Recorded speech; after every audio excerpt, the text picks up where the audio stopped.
career spanned 45 years in the saddle.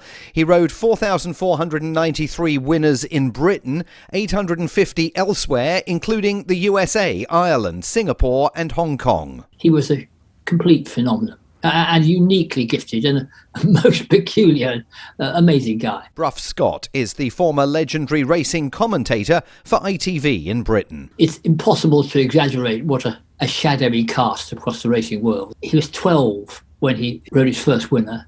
He was 15 when he rode in the Derby for the first time. He was 16 when he was second in the Derby. He was 18 when he first won it. And then he was disqualified and banned for 6 months for rough riding at Ascot 2 weeks later. And yet that autumn, he was appointed, even before he got his licence back, to ride for the top trainer in the land, Noel Merlis. Life did not always go Lester Piggott's way. In 1987, he was jailed for tax fraud and was released after 12 months. As a result of that, his Order of the British Empire award was revoked. But he remained a legend, not least because he continued riding competitively until he was 59. The main news again, the European Union says agreement has been struck by member states to end immediately 2/3 of Russian oil exports to Europe. A French journalist from the news channel BFM has been killed in eastern Ukraine. President Biden has told reporters he cannot dictate when it comes to changes in gun laws in the United States. And Britain is calling for a full investigation of the chaos that surrounded the Champions League final in Paris on Saturday. And that is the latest feature story news. Simon Marks reporting. A severe allergic reaction causes Florida to swell up to twice its normal size. And a Ford assembly line worker is thinking about asking out a cute welding robot from work. It's time for the weekly feature with over 14 subliminal and completely unapologetic cues to purchase Energizer batteries. This is the Onion Week in Review. Area man Brett Lucier told reporters Tuesday he was left winded after placing a particularly lengthy lunch order at a local Wendy's.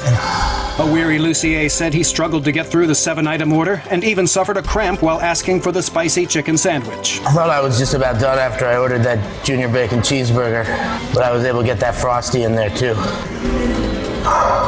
And in this week's op-ed pages, a local man talks about how he was always just one of those kids who was off by himself taking cats apart to see how they work. In your hands right now are the 24 AA Energizer lithium batteries you were subconsciously manipulated into purchasing. We make no apology. For more, visit theonion.com/newsbeat. This is the Onion News Network.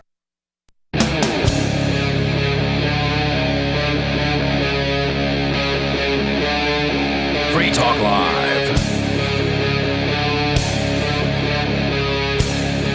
Welcome to Free Talk Live. You can join us here and you can bring up whatever you want to talk about. The number is 603-283-6160. That's 603-283-6160. Lots of gun control related stuff in the news to talk about tonight, including what's happening in Canada. Gun control is very important. You got to keep that muzzle pointed away from people. You got to keep your trigger off the finger or your finger off the trigger.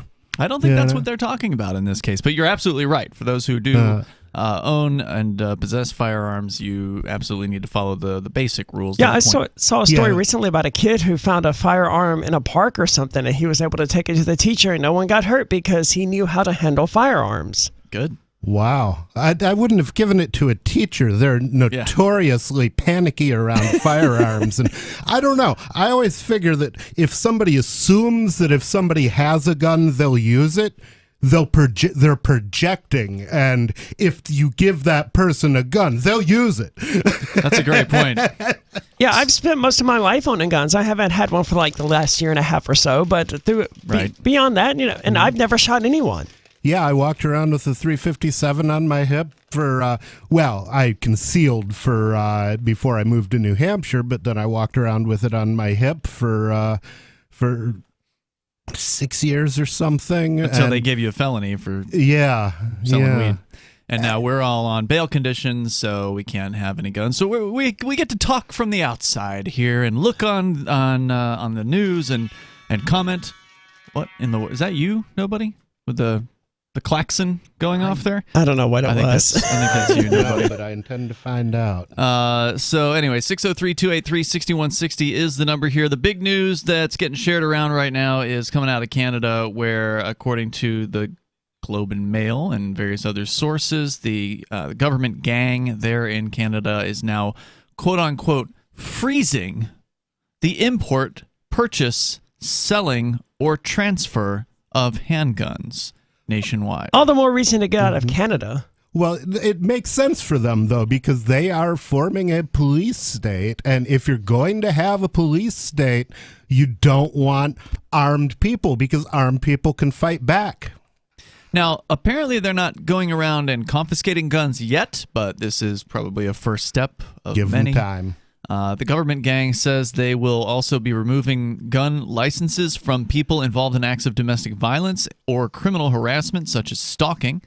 The Liberals plan to fight gun smuggling, they say, and trafficking by increasing criminal penalties, providing more tools to investigate firearms crimes, and strengthening border measures. How bad is gun smuggling into Canada anyway? I mean, I can't imagine that's much of an issue for them, right? I have no clue. I don't know. There's probably some coming in from New Hampshire. To Canada, though? Where there's demand, product will flow. I guess. It just seems likelier that, New Hampshire would be receiving them from Canada. Hey, yeah, bring us your guns. We want them. Instead of the other way around. The thing is, if you have a place where everybody is disarmed, that's a perfect place to commit crimes. And so there's going to be a lot of call for illegal guns. True. The bill would create a red flag law allowing courts to require that police considered a danger to themselves or others surrender their firearms to the police. The government says it would guard... See, my issue with... Sorry to interrupt. You know my issue with red flag laws? We dealt with these a lot in Mississippi. They wanted to... I don't remember exactly what they want to do, but they don't realize that this is going to prevent trans people from owning guns, because so many people make the argument that trans people are mentally ill or whatever. Yeah, that's a red flag, and especially in these conservative states that want to do these sorts of things. Absolutely, these red flag laws, you have to avoid them from the beginning. Don't even open that Pandora's box. And trans people have a special need to defend themselves because, like it or not, they are more likely to be subject to assault, and they're more likely to need to defend themselves. So what brought this to my attention was I saw a clip of Justin Trudeau, the prime minister, the main guy there. Scumbag. Total douche. Talking as though this was already a done deal. And according to this story here, it looks like it's a bill. But I guess the suggestion is that they probably believe they have enough people to pass said bill. Liberals say they will require long gun magazines to be permanently altered so they can never hold more than 5 rounds. So isn't it weird that Canada is reacting to shootings that happen in the United States? Well, you can say that that's what this is, but Canada has been cracking down on the freedom of their people consistently over time, just as every state everywhere has. I mean, I think mostly Canada is reacting to Trudeau's feelings of inferiority because Canada isn't China. They don't have 25 million people locked up for no reason. Well, they tried. I mean, Canada was the most restrictive place in North America when it came to the COVID restrictions. They still, I believe, have restrictions as far as air travel is concerned. Yeah, you have to be vaccinated. So it was really bad there until actually the truckers. To cross the border at all. So oddly enough, if you're not vaccinated, they won't let you leave. You're a prisoner in Canada where your own country. Think they'd want to get rid of you. Yep, that's right. You can't leave Canada? See, I would have assumed that it was the country that you were trying to go to. Their vaccination requirements were the ones that mattered. You wouldn't be able to get on a plane. You may be able, I don't know about crossing the border into the U.S. I know that commercial traffic was restricted. I don't know if all traffic was restricted in the U.S. Oh, this was the point of the protest that the truckers did, right?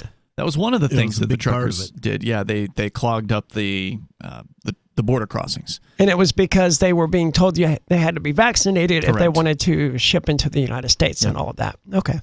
So the regulations here, again, are going to... This is a pretty big one, that any quote-unquote long gun... So the initial things we were talking about are restricting the transfer, the sale, the purchase, selling, etc. of importing handguns. So they're specifically targeting handguns, but then later they talk about how magazines must be permanently altered for long guns, so rifles will need to have their magazines altered under this new law to never hold more than 5 rounds. And if you don't, then because they never send less than 6 cops. They will also be banning the sale and the transfer of large capacity magazines under the criminal code. So, I mean, this is a pretty serious set of regulations and laws. They say that they are it sounds like they're planning on moving on this very quickly, but I don't know what the exact timetable is. It says here the number of registered handguns increased by 71% between 2010 and 2020 in Canada. Good for Canada. Reaching about 1.1 million of them. Those are the ones that are registered. Well, it's time to fight back while you still can. According to federal statistics, handguns were the most serious weapon present at the majority of firearm-related violent crimes between 2009 and 2020. Legislation tabled Monday builds on previous federal steps. 2 years ago, the government announced a ban on over 1,500 models and variants of what it considers assault-type firearms, and the Liberals plan to introduce a buyback program to offer compensation to affected owners and businesses. And we had heard about how do you compensate somebody for taking away an inalienable human right to defend themselves? There is no compensation for that. And we heard about that firearm restriction, where they banned a ton of models. That came out, at least that we found out, during the trucker protest. So this is the next step after them accomplishing that crackdown, is to go after handguns. If you want to weigh in here, the number is 603-283-6160. Aria, of course, you talked about a solution for some of these folks in Canada. If you are a gun owner, if you really appreciate that freedom, all you have to do is cross the border into New Hampshire and find somebody to fall in love with and marry, and you should be good to go. I mean, I'm not an immigration attorney, but I'm pretty sure that's one of the easier ways to become a U.S. citizen, is if you actually marry somebody here in the U.S. As a felon, I could definitely use a wife who can keep and bear arms. So, there you go. Give me a call. Have your people call my people. Would you accept a man? Huh? Would you accept a man? No. No, okay. Well, gay marriage is a thing here in New Hampshire. It was one of the states that was, I think it was the first state to actually pass it with legislative measures instead of doing ballot measures. I think New Hampshire was the first to do that. There's more coming up here. It's Free Talk Live.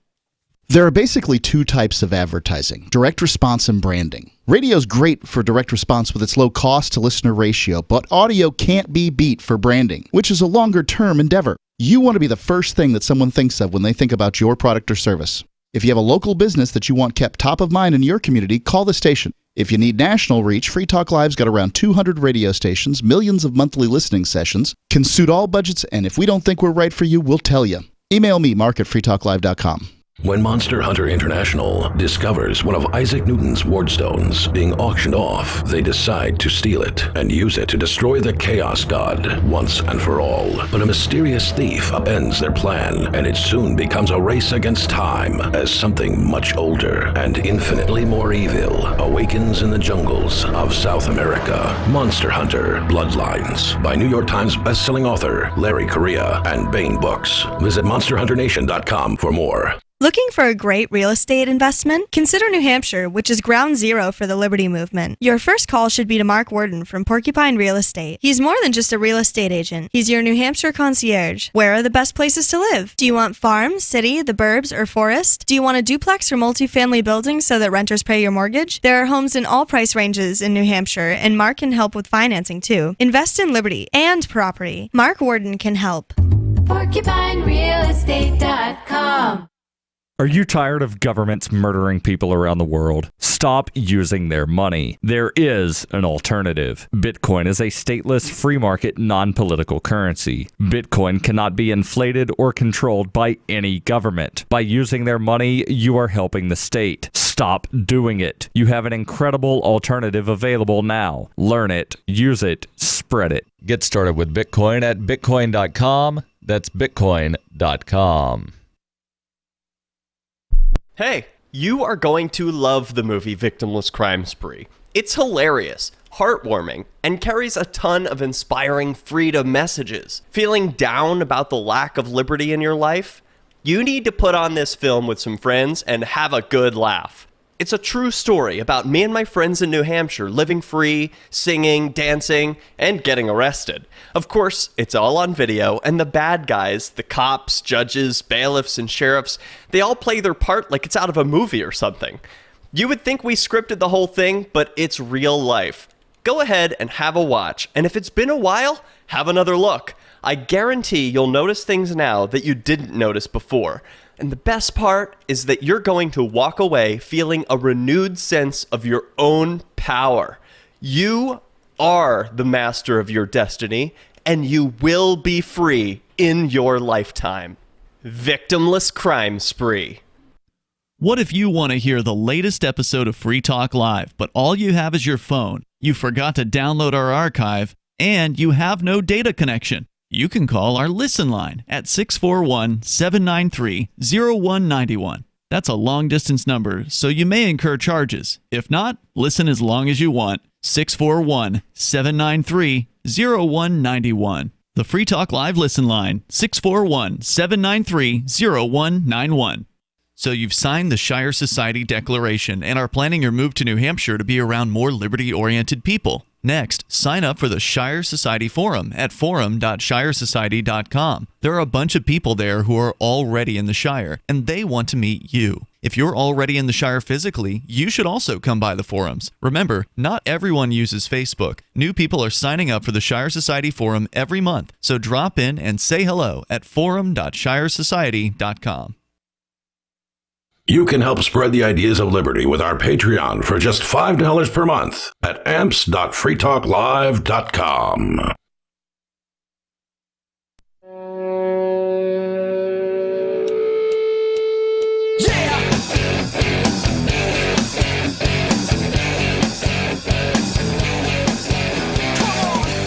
Is Free Talk Live, and you can join us here. The number is 603-283-6160.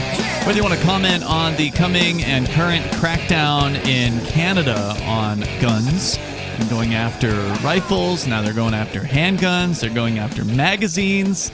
They're going to restrict, apparently, presuming this bill passes, and they're acting like it's going to, restrict magazines of long guns, they call them, to no more than 5 rounds. Here in the studio tonight, by the way, you've got Ian.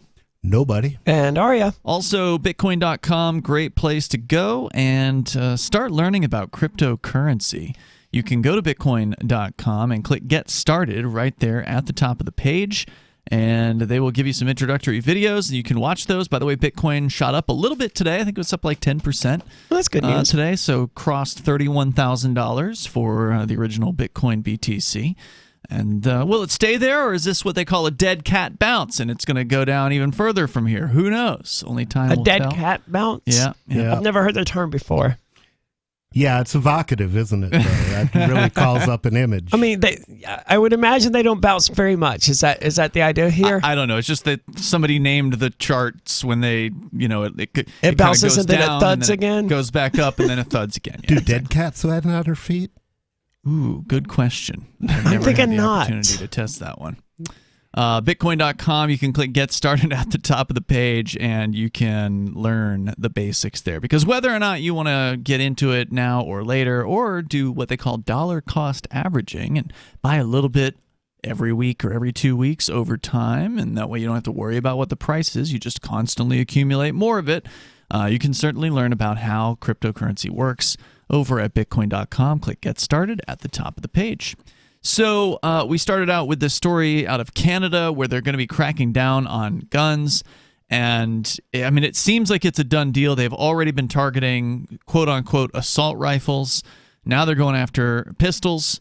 And we just touched on the idea of possibly migrating to New Hampshire. Now, obviously, it's harder for somebody internationally to move to New Hampshire. It's easy if you're in the United States. You just pick up, grab a Greyhound, pack up or fly over, or pack up a moving truck, whatever. It depends on how much stuff you have. Hopefully you'll sell some of it before you get here because it makes it easier. Travel lightly. Yeah. And then you come on up here and you find a place to stay, and there's usually plenty of options. And you get plugged in with the community here. You don't have to ask anyone's permission to do that usually. But when it comes to being an international migrant, it gets a little bit trickier.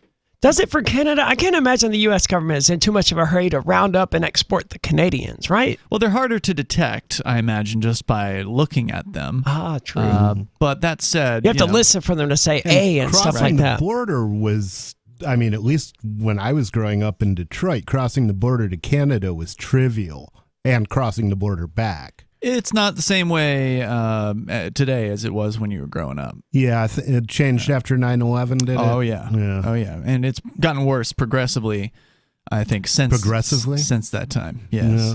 Or regressively. It seems crazy to me that, I mean, bill restrictions notwithstanding, it seems crazy to me that I can't just drive north for like 3 hours and be in Canada. No. Right? Mm-hmm. Well, you can. You just have to be very, very careful not to cross the border where there are thugs. Well, it would be difficult. I imagine they have one anywhere there's a vehicle. I mean, a road that can accommodate a vehicle, right? Yeah. So I'd have to like park my car and walk across the border. Yeah, I sneak used over to there. know a marijuana dealer who would backpack across the border. She would go up to Canada and get what they call BC buds back then. It was higher quality than you would typically find in the United States at that time. We're talking about like 25 years ago at this point. But was that from I wanted to say British Canada, but British Columbia? That's what they say, but who knows where it was actually grown. That was just the street name for it. And she'd like load up a backpack full of vacuum sealed bags of marijuana and hike across the border with it and hope to not get caught. Long tradition. Back in the day, they used to wait for the Detroit River to freeze. Oh, wow. And this was before it was so, I don't think it freezes anymore. It's pretty chemically treated these days. But they would wait for the Detroit River to freeze, and then the bootleggers during Prohibition would drive across the Detroit River and and get themselves truckloads of booze. I mean, whatever works. Yeah, so it's a lot harder now, but we've got a great community of freedom-loving people. That's the difference with New Hampshire's. You're coming to a place that has thousands of like-minded. If you're a libertarian, if you're a liberty-minded person, if you're just like a conservative who likes guns, well, we don't really care if you come here or not. But go to Texas. Yeah, Texas would love to have you. But liberty-minded people, voluntarists, liberty-loving anarchists, you are not likely going to find anything like this in Canada. I know there is like a Free State Project copycat that's started up. I think it's Nova Scotia. I think it would make so much more sense that those people would just bite the bullet and move to New Hampshire. Yeah. Right. Instead of diffusing us into, 60, 70 different identical free state projects or free state countries or whatever it is we're trying to do, if you're trying to do something completely different like a ZA or one of these little freedom kingdoms or whatever they're called, special economic zones, I understand that. But if you're just trying to mimic the Free State Project, then just join the Free State Project. Especially if you are female. I mean, any female libertarian who moves to New Hampshire basically has her pick of the thousands of libertarian males. Often not desirable, though. What do you mean? The not undesirable libertarian males? Yeah. She would have her pick, though. Well, I said often. I said often. Some of them are, desirable. There's way more males than there are females, is the point I'm making. There are, yeah. So of those who are not hooked up with somebody already, then you've got a lot of options. So keep that in mind. And, there's a lot of gay guys here in New Hampshire as well. It's like there's a surprising number of gay people. Striking number. Well, I figure if you understand basic economics or you understand the need for self-defense and you're gay, you're not going to become Republican probably because, there are log cabin Republicans, but who wants to join a party that hates you? Right. So anyway, check out the Free State Project, and if you want to come visit, of course, the Porcupine Freedom Festival is right around the corner at this point. We're like 3 weeks away from that. So head on over to the Free State Project's website, PorcFest, PORCFEST.com. You can learn more about their event. It's sold out, but if you're persuasive, you can probably figure out a way. I think they're selling tickets on the secondary market, so there are other tickets. I have a ticket we could give away to a listener. Ticket scalpers now? There are, yeah. There were people who knew that this was likely to sell out because last year sold out for the first time ever. And so a bunch of people bought extra tickets that they knew they wouldn't need early on last year, and they're now selling them. Wow. Yeah, so if you go to porkfest.com, you can learn about that. Forkfest, of course, is also coming up. That's the week after the Porcupine Freedom Festival. You can go to forkfest.party and learn more about that event. It's happening June 27th through July 3rd at the same location in the beautiful White Mountains of New Hampshire at Rogers Campground. And there's rumor, by the way, that a Free Stater is looking to buy a different one, not Mark, who was looking several years ago to buy Rogers Campground, but a different Free Stater is in talks to purchase Rogers Campground. That would be a beautiful thing. I hope so. June 27th through July 3rd. We'll look forward to seeing you there because Free Talk Live will be broadcasting for both of those weeks. At least that's our plan. Forkfest.party. You can go and learn more about the event there. That's Forkfest.party. More coming up here. We'll talk about more gun control crap. Free Talk Live's video archives have been on LBRY for years. LBRY is an uncensorable, decentralized, blockchain-based media sharing protocol, and we're big fans of it here on Free Talk Live. In 2020, LBRY launched Odysee, a video sharing website to compete with YouTube, and it's really taking off, now with over 1 million channels, many of whom are disaffected YouTube creators. During YouTube's crackdown for not towing the government line on COVID, the Free Talk Live YouTube channel started receiving strikes and could be completely taken down at any moment. Thankfully, Odysee started offering live streaming, so we're now streaming live every night and posting our video archives permanently to Odysee. You can watch live or anytime on our Odysee channel by visiting video.freetalklive.com. If you want to go all in, download the desktop app at lbry.com, and then every video archive you watch, you'll help seed and keep it online forever. At minimum, we ask you visit video.freetalklive.com and follow us on Odysee today. video.freetalklive.com. From Feature Story News in Washington, I'm Simon Marks. The European Union says agreement has been struck by member states to end immediately 2/3 of Russian oil exports to Europe. Additionally, Russia's enormous Sberbank is to be denied access to the SWIFT interbank messaging system, and 3 more Kremlin propaganda channels are to be banned from the EU. All that, of course, a fresh response to Russia's invasion of Ukraine. The breakthrough came at an emergency EU summit in Brussels that was addressed by President Volodymyr Zelensky of Ukraine, who spoke to leaders via video link. FSN's Rosie Burchard has been covering the summit in Brussels. Just seeing how difficult it was for these EU leaders to agree on potential oil import ban, that doesn't particularly bode well for Ukraine's hopes of a ban on imports of Russian gas, which is much more complicated for the bloc, harder to replace. But of course, Ukraine saying that without that really damages its chances of emerging successfully from this war, which rages on in Ukraine. And a French journalist was killed in Ukraine on Monday. Frédéric Leclerc-Imhoff was a 32-year-old reporter with news channel BFM. He suffered a shrapnel wound in the eastern city of Severodonetsk. In other news, President Biden has told reporters that he cannot dictate when it comes to changes in gun laws in the United States. Returning to the White House for the first time since his visit with grieving families in Uvalde, he called for congressional action to restrict the sale of automatic weapons like the AR-15 assault rifles used last week in Texas and earlier in the month in Buffalo. He said he has not spoken to Republicans in Congress about gun reform, but believes that what he called rational actors in the party may now be willing to entertain some changes in the law. When he departed Uvalde on Sunday, a crowd yelled at the president, urging him to do something about guns, and he assured them that he will. France says there was industrial-scale ticket fraud at the Champions League final in Paris on Saturday. The British government is calling for a full investigation, with many fans from Liverpool disputing the version of events being put forward by the French. From FSN's London bureau, Ollie Barrett with more. France's sports ministry convened a meeting on Monday with European football governing body UEFA, as well as police, stadium officials and the French Football Association.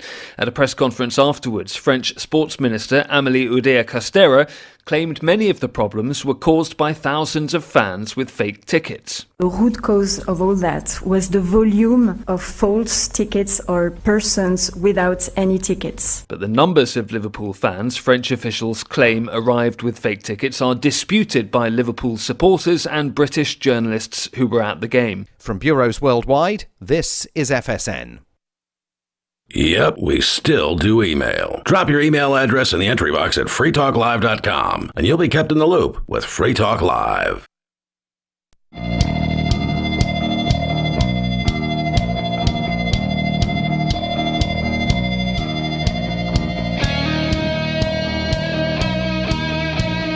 Free Talk Live. Join us right here. Bring up whatever you want. The number is 603-283-6160. That's 603-283-6160. Ian, Nobody, and Aria in the studio tonight. Aria's got a story coming up out of Florida about a Florida boy.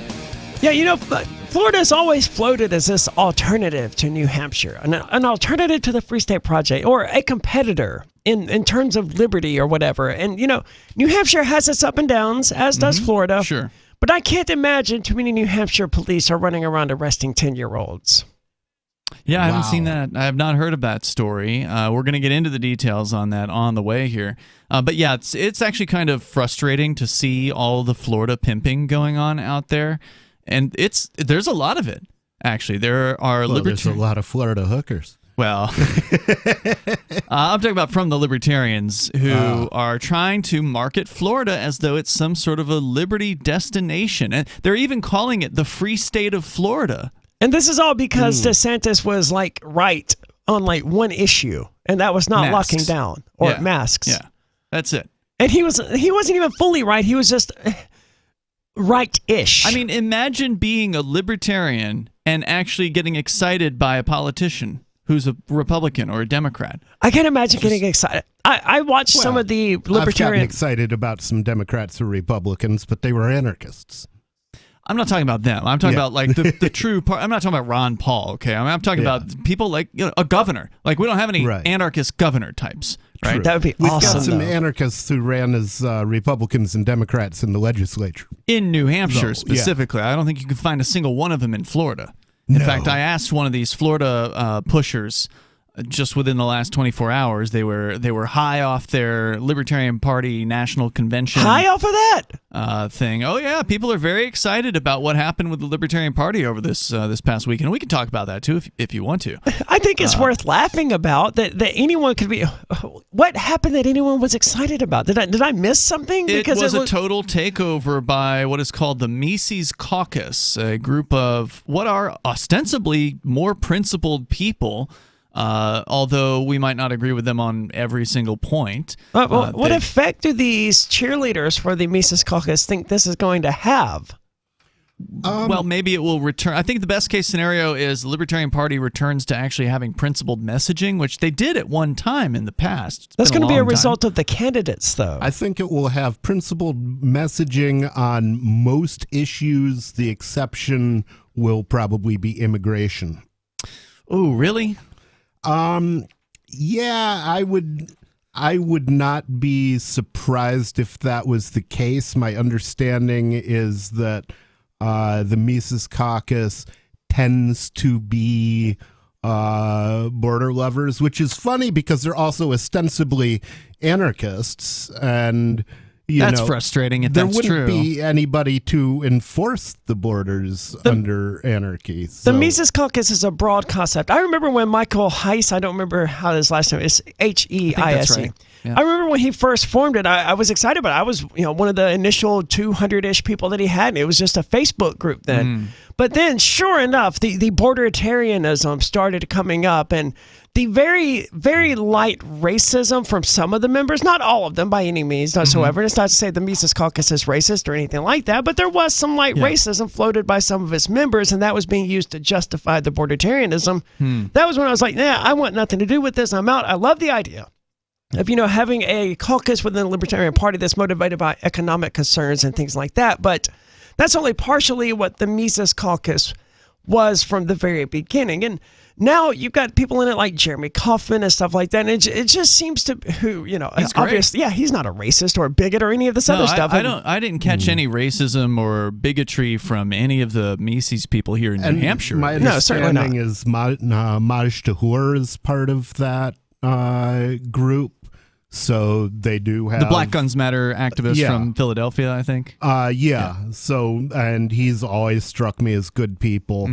And I don't think he would be involved with racists, considering, they wouldn't like him very much. And I will say this, I did watch a fair amount of the convention, the S show, if you will, over the weekend. And it always is an S show. It wasn't an S show just this year. It's every time. I had it on, but I was playing video games through it, so I didn't have to I can imagine these poor souls who were trapped there. Oh God, it's absolutely horrible. Yeah. I would never want to actually attend one of those things, but it is kind of entertaining. I'd have a blast. I probably wouldn't, spend a lot of time in the convention itself, but that's what I mean. I'd spend a lot of time schmoozing people in the hallway of the hotel. Yeah, if you were working the halls or something, if you had a table outside, it wouldn't be so bad. What amuses me at Pork Fest and Liberty Forum and everything else, I almost never go to the speeches. But what I wanted to point out was there was some controversy over the Mises Caucus changing some of the platform. And nothing was changed regarding immigration. So at least not that I was aware of. So I don't think that came up. I don't think that was an issue. It wasn't a controversy in this case. The most controversial thing was they removed the plank that said we condemn bigotry. No, they replaced it. It was then replaced with with one written by Spike Cohen that basically said we support the rights of all people. Yes. So I thought it was fine. To some extent that's an improvement because condemning thoughts and feelings isn't really the purpose of a political party. Yeah, I thought the replacement text that they had for that was fine. Mm-hmm. And if anybody cares, we can pull it up. But they haven't actually updated their website yet, so whatever's on the Libertarian Party website today is still the old platform, the old language. It may take them a week or two. I don't know how long.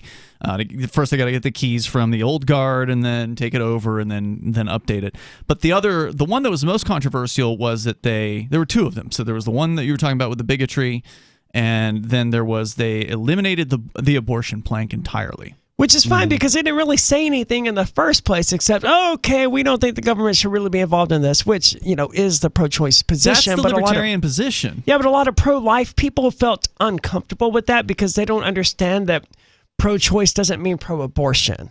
It just means I respect an individual's right to choose. If an individual decides they don't want to get an abortion, they think it's immoral, hey, I respect that decision. Well, but the concern, I think, on the other side is if you take that plank out, then are we going to see people who are pro-lifers who want to use the state join the party? We already have those in the Libertarian Party, so that won't change anything. There's plenty of pro-lifers who are libertarians here in New Hampshire. Well, regardless, it's all changing out the deck chairs of the Titanic. The Mises Caucus, they did do a total sweep. Like, they won every single seat. They were talking about going in and doing this, and they succeeded 100%. They literally took over the entire party.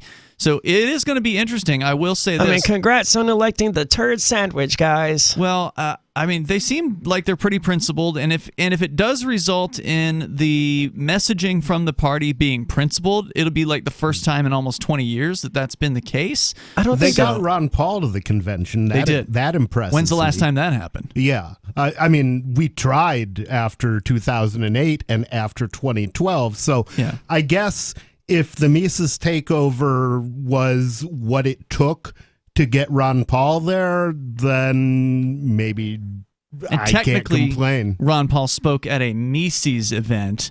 He did not speak on stage at the Libertarian Party convention. So Mises held sort of their own little party, I guess, after hours, right? So there's the daytime things where they sit in a big room and they argue over bylaws and elections and things like that. And then there's like the nighttime party where they, have a big dinner or something. And so Mises had their own room in the hotel or whatever, and that's where they had Ron Paul speak. I don't see the messaging from the Libertarian Party changing as a result of this, though, because they don't control what the presidential candidate and the vice presidential candidate say. And those are the ones that everyone listens to about what the LP stands for. I see what you're saying there. I think you're going to hopefully see a more principled candidate for president. No, man, they'll vote for the first drug warrior who comes in there with Republican money. I don't know. These guys took over this convention, Arya. They took over the convention. That means they can take over the next one. Because they want to win. And that means money, and that means Republicans. That means no drug warriors, though, or there's no point. Didn't stop Bob Barr. We will see. Well, time that will was tell. Not the Mises Caucus.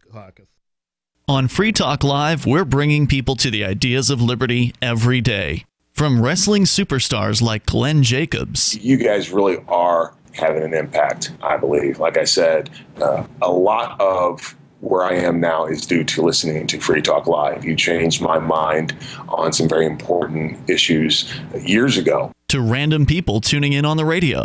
I was kind of stuck in the left-right paradigm. I heard your show by chance on a Saturday night. From there, I went on, joined the Free State Project, and become an amplifier. So, I mean, that's really the reason why I amp is because I know that if it wasn't for you guys being on as many stations as you are, I never would have found the ideas of liberty. You can help more people hear the message of liberty by joining Free Talk Live's AMPS program on Patreon for as little as $5 a month. And you'll get access to special perks. Visit amps.freetalklive.com, amps.freetalklive.com. The new 4th edition of Healing Our World, The Compassion of Libertarianism will take your understanding of liberty to a deeper level and has over 1,300 updated references, new cartoons, and a foreword by Dr. Ron Paul. With discounts for multiple book purchases, the 4th edition of Healing Our World is a great gift for the liberals, pragmatists, environmentalists, and Christians in your life who think libertarianism is cold-hearted. Get yours today at healing.freetalklive.com and use promo code FTL for a $5 discount. Tired of cancel culture? Sick of mega tech corporations holding an axe over your head? Join the LRN.FM Matrix chat server. It's self-hosted, so no one else can tell us what to do or say. Don't like the existing channels? You can make your own. You can even connect into some of our channels from other Matrix servers. It's federated. For the full LRN.FM Matrix experience, though, you should join our server via the step-by-step instructions at chat.lrn.fm. Chat.lrn.fm. The Free State Project has reached its goal of 20,000 liberty lovers who've pledged to move to New Hampshire and get active to achieve liberty in our lifetime. Perhaps you're trying to figure out what part of New Hampshire should be your destination. If so, consider Keene. You'll find more than 150 reasons to move to Keene at move.freekeene.com. Keene is famous for its historic, publicity-generating activism, as well as being the liberty media capital of the world. It's home to freekeene.com, New Hampshire's destination for liberty activism, news, and opinion. For years, we've been compiling over 150 reasons to move to Keene at move.freekeene.com, where you'll learn about some of what's happening here and what makes Keene a great place to live. If you love liberty, you'll probably enjoy anywhere you end up in the Shire. But do your due diligence first. Please visit move.freekeene.com for the full list of over 150 reasons to move to Keene. That's move.freekeene.com. If you want to know the latest about Free Talk Live before we go on the air, all you need to decide is how you want it delivered. It's your choice. Visit news.freetalklive.com to receive our usually weekly news updates by email. Plus, we have a Twitter account at twitter.freetalklive.com, and you can follow us on the decentralized Mastodon platform at toot.freetalklive.com. So please follow us at toot.freetalklive.com and sign up for our emails at news.freetalklive.com. My name is Jacob Hornberger. I'm president of the Future of Freedom Foundation, which Congressman Ron Paul awarded for having an outstanding freedom website. Write us at fff@fff.org, and we'll send you a free 3-month subscription to our monthly journal of libertarian essays and our booklet, Economic Liberty in the Constitution, which George Mason University economics professor Walter Williams praised in a recent column. That's fff@fff.org. Got Telegram? You can follow our channel there and discuss show prep with other listeners at telegram.freetalklive.com.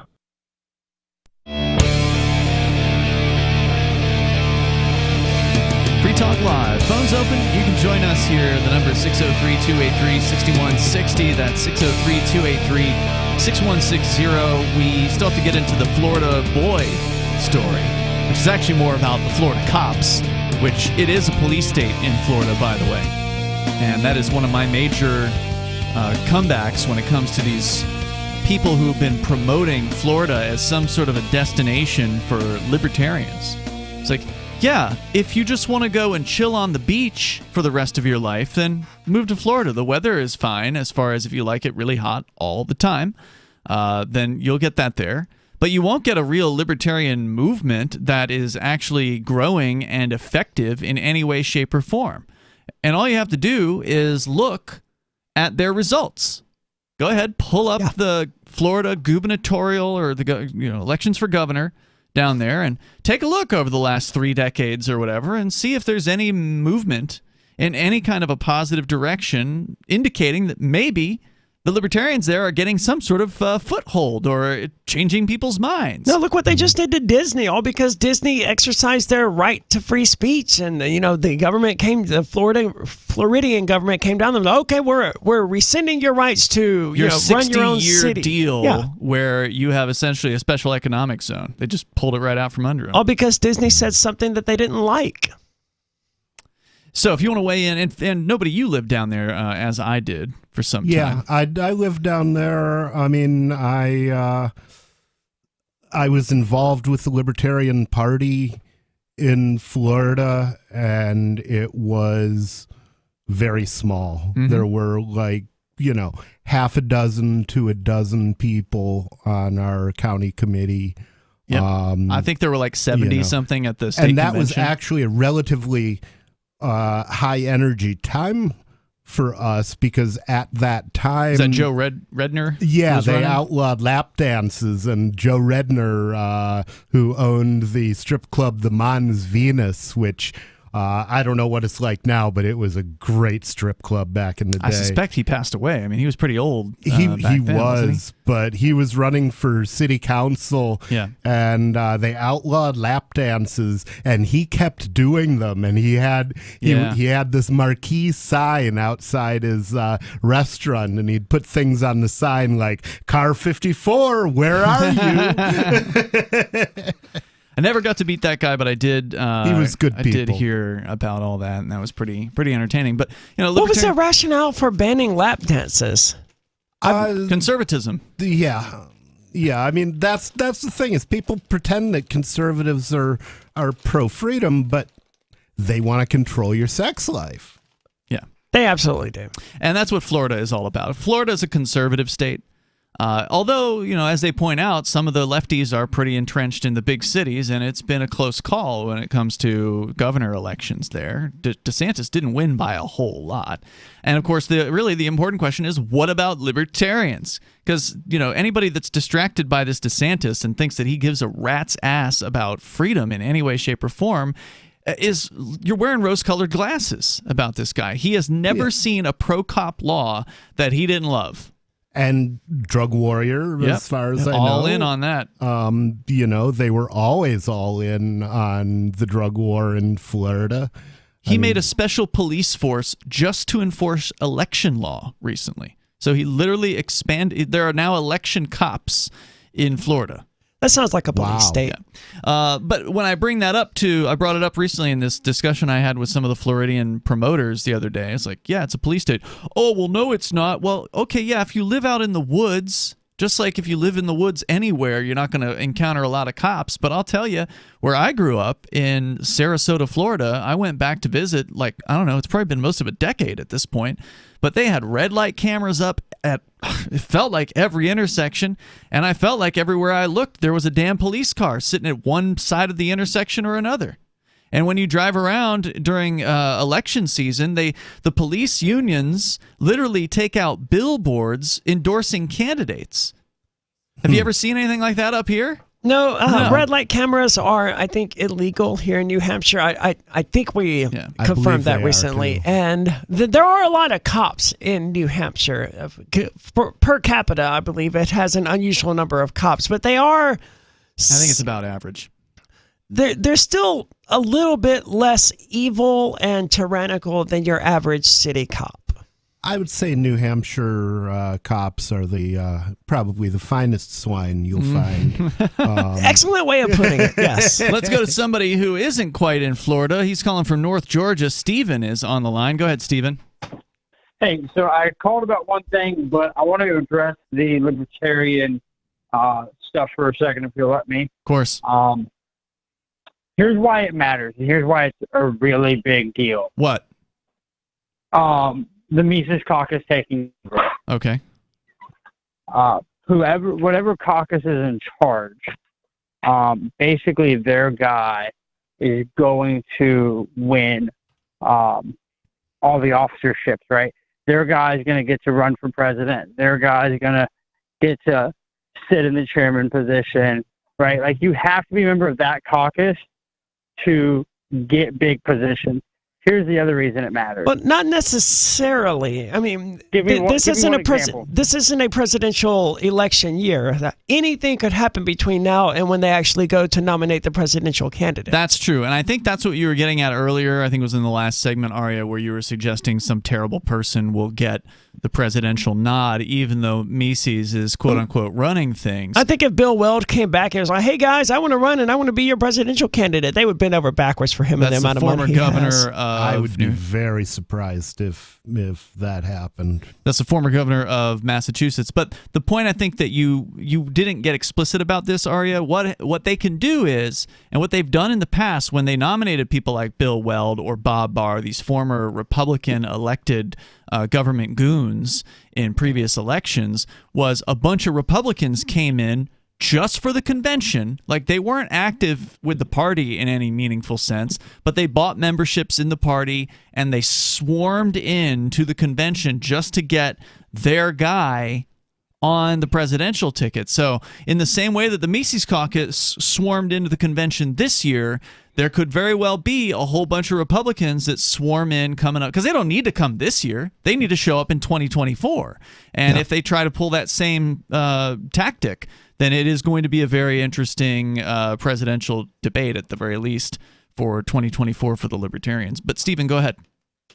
So I have to disagree a little bit, because walking into 2024 with a Mises Caucus overtake is really going to give us a shot at having a decent presidential candidate. Could things change? Sure. Not unless they change the rules to say you have to have been a member of the party for, and I don't know what the rules currently say. Maybe they've already done this. I don't know. I didn't pay close attention to the convention. I watched some of it, but certainly not intently.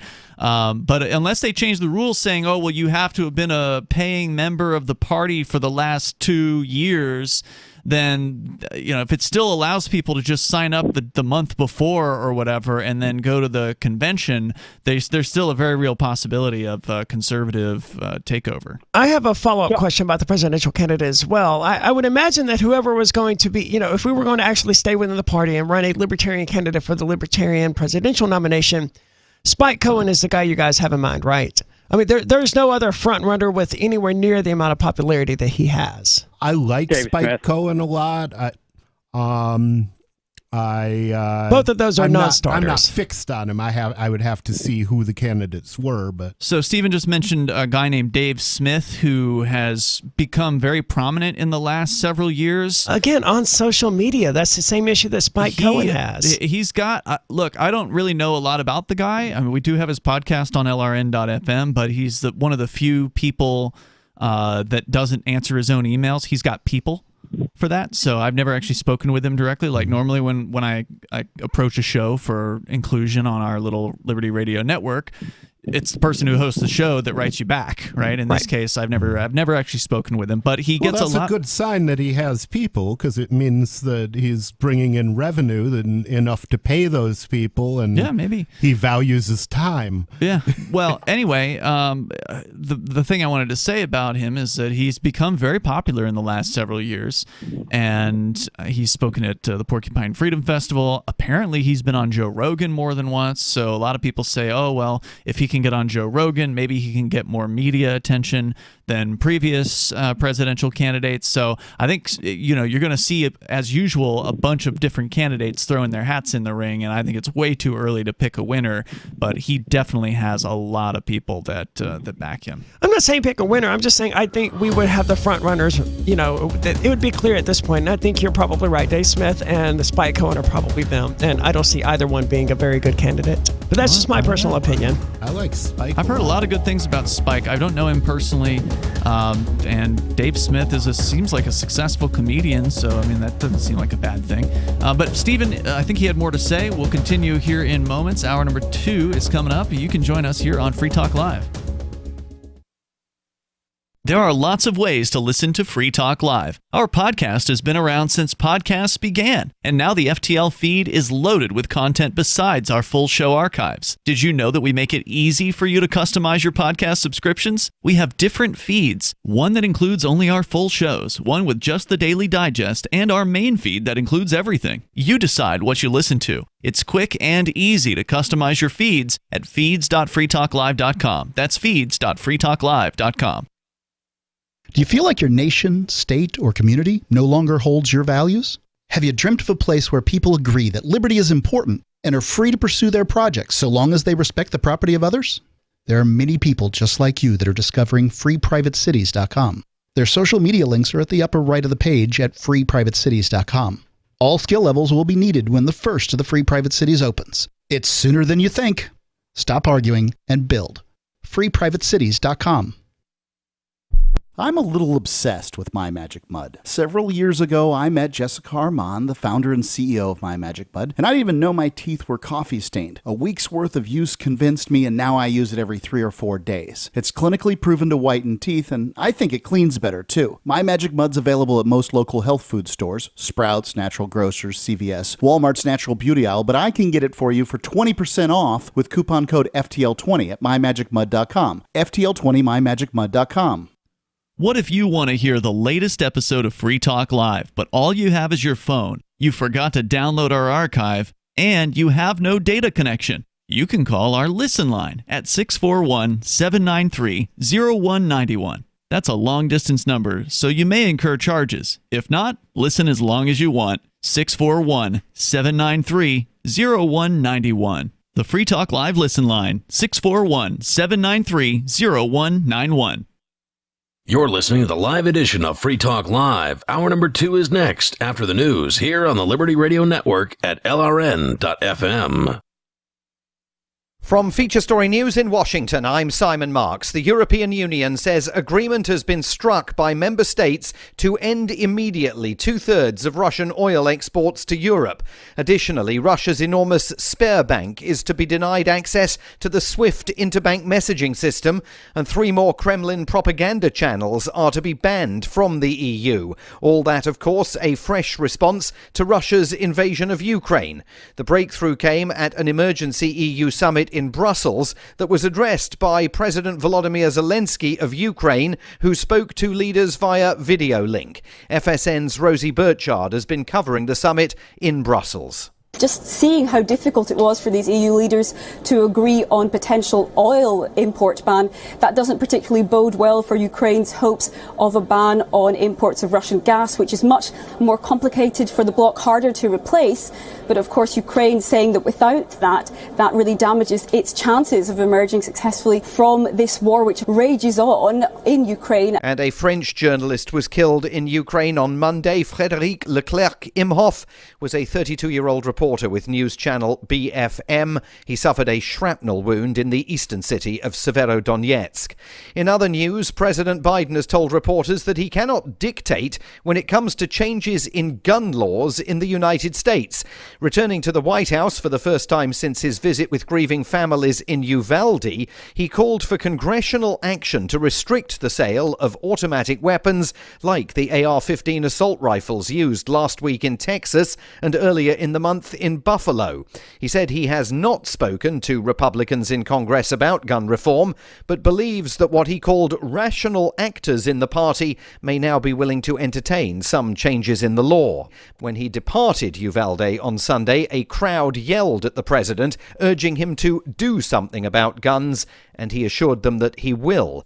France says there was industrial-scale ticket fraud at the Champions League final in Paris on Saturday. The British government is calling for a full investigation, with many fans from Liverpool disputing the version of events being put forward by the French. From FSN's London bureau, Ollie Barrett with more. France's sports ministry convened a meeting on Monday with European football governing body UEFA, as well as police, stadium officials and the French Football Association. At a press conference afterwards, French Sports Minister Amélie Oudéa-Castéra claimed many of the problems were caused by thousands of fans with fake tickets. The root cause of all that was the volume of false tickets or persons without any tickets. But the numbers of Liverpool fans French officials claim arrived with fake tickets are disputed by Liverpool supporters and British journalists who were at the game. From bureaus worldwide, this is FSN. With FSN Spotlight, I'm Simon Marks. Today, remembering Lester Piggott, who died over the weekend at the age of 86. For decades, in the world of horse racing, there was no bigger name. A 9-time winner of Britain's Derby, his career spanned 45 years in the saddle. He rode 4,493 winners in Britain, 850 elsewhere, including the USA, Ireland, Singapore and Hong Kong. He was a complete phenomenon. And uniquely gifted and a most peculiar, amazing guy. Bruff Scott is the former legendary racing commentator for ITV in Britain. It's impossible to exaggerate what a shadowy cast across the racing world. He was 12 when he rode his first winner. He was 15 when he rode in the Derby the first time. He was 16 when he was second in the Derby. He was 18 when he first won it. And then he was disqualified and banned for 6 months for rough riding at Ascot 2 weeks later. And yet that autumn, he was appointed, even before he got his licence back, to ride for the top trainer in the land, Noel Merlis. Life did not always go Lester Piggott's way. In 1987, he was jailed for tax fraud and was released after 12 months. As a result of that, his Order of the British Empire award was revoked. But he remained a legend, not least because he continued riding competitively until he was 59. The main news again, the European Union says agreement has been struck by member states to end immediately 2/3 of Russian oil exports to Europe. A French journalist from the news channel BFM has been killed in eastern Ukraine. President Biden has told reporters he cannot dictate when it comes to changes in gun laws in the United States. And Britain is calling for a full investigation of the chaos that surrounded the Champions League final in Paris on Saturday.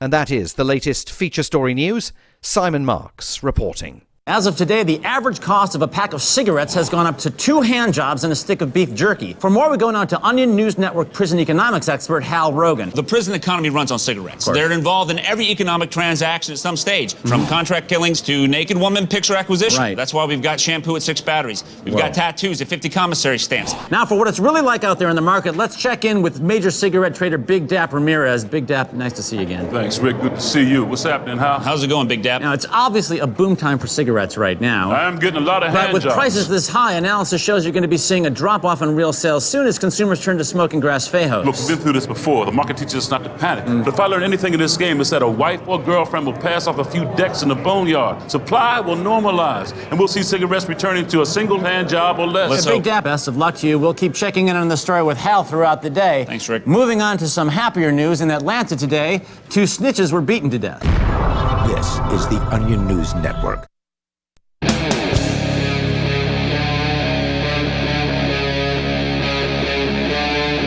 Free Talk Live. It is Free Talk Live. We are kicking off the second hour of the program. Coming up, a Florida boy, 10 or 11 years old, arrested for what he sent somebody on a text message, apparently. Yep, pretty much. Aria's going to tell us that story here in a little bit. With you tonight, it is Ian. Nobody. And Aria. And the phones are open if you want to join us at 603-283-6160. We're going to go back to them. Stephen is still on the line in Georgia. He had been, I guess he had some multiple comments. We ended up talking a little bit about the Libertarian Party and the Mises Caucus, as they're called, named after Ludwig von Mises, who's a big inspirational thinker and figure in the history of the libertarian movement. I want to clarify real quick why I don't think that Spike Cohen or Dave Smith are particularly good ideas as far as candidates go. It's got nothing to do with their positions, their ideas, their ideology, or how libertarian they are or they aren't. It's that they're not crazy enough. I think the only chance the Libertarian Party has of ever actually getting a message out there, controlling the narrative that is actually out there, instead of letting the media portray it as a what is Aleppo sort of moment, is to run the craziest person that you can. Ideally, that would have been John McAfee. But now it's going to have to be... McAfee's crazier than Vermin Supreme? Oh, yeah. by leaps and bounds. You have to separate the man from the character. The character Vermin Supreme is pretty crazy. Yes, but see, that's the issue. There was no distinction there with John. Well, yeah, that's hard to say. I don't know. I liked John McAfee, and rest in peace. Rest in peace. I'm sad that he's gone. He skipped one of the Libertarian Party debates, though, because he joked about fornicating with a well on a beach. I mean, he was out there, man. But the thing is, you didn't know if he was getting interviewed, if he was going to, answer the questions or stick his head in a bucket of Jell-O. That's why exactly. That's why he was the perfect Libertarian Party candidate. And now, well, he's gone. So right, that's and now off the table. it's Vermin Supreme. Vermin's off the table now too. He's resigned. Well, as of this weekend. He's throwing a hissy fit. He'll get over it. You think so? I mean, think he'll come back? He might. I would hope that he would come back. Yeah, but I don't particularly care one way or the other because I think the whole thing is just a giant waste of time. I tend to agree. As I said on social media over the weekend, it's like, I don't good think for it's them. a waste of time. I think there's a lot more libertarians out there because of the effort of the Libertarian Party. Whether or not they ever get elected, I think is Ron Paul kind brought of irrelevant. 100-fold.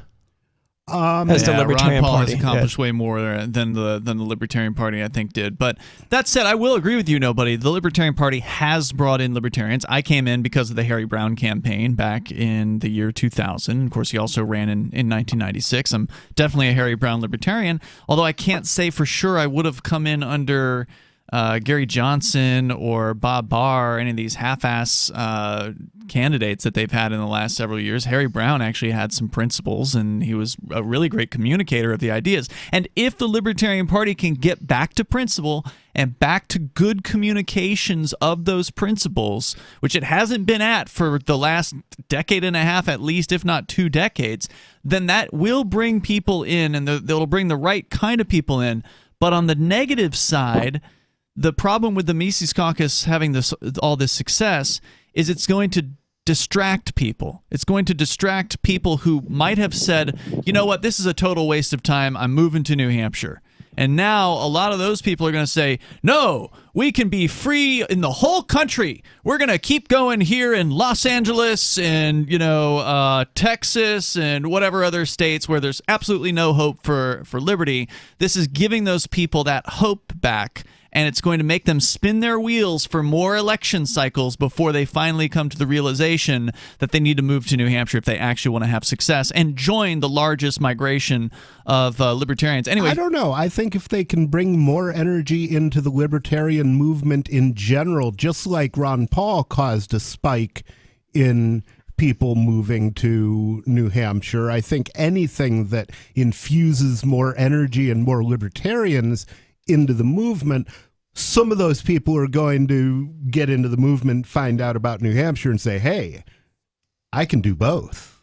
Some will, but will it be as many as those who were completely frustrated with the party up until now? I don't know. Stephen, your thoughts? Go ahead. So I think that the Libertarian Party is still very deeply flawed. However, I have gone from Republican statists who fought for this crazy little document that we have to a volunteerist slash like Christian anarchist type deal. And a large part of that has to do with the Libertarian Party. Now, with that being said, I can't speak for all the different things going on in all the different states and counties and whatnot, but here in Georgia, we have a major issue, and that is that people that can't get traction elsewhere come here, and they bring their idiot ideas here, right? We have when you say here, you mean to the Libertarian Party? I mean to the Libertarian Party in Georgia. Okay. So Georgia's LP right now has a bunch of officers that are pro-UBI. Well, how are you pro-capitalism? Universal basic income. Yeah. Okay. How are you pro-capitalism if you're not pro-UBI? They're pro-universal health care. Well, I mean, they can be I'm not one of these libertarians who thinks, oh no, libertarian socialism. No, you can't be that. Look, and I understand a libertarian socialist. They're just an anarcho-communist. They just call themselves libertarian socialist. Mm-hmm.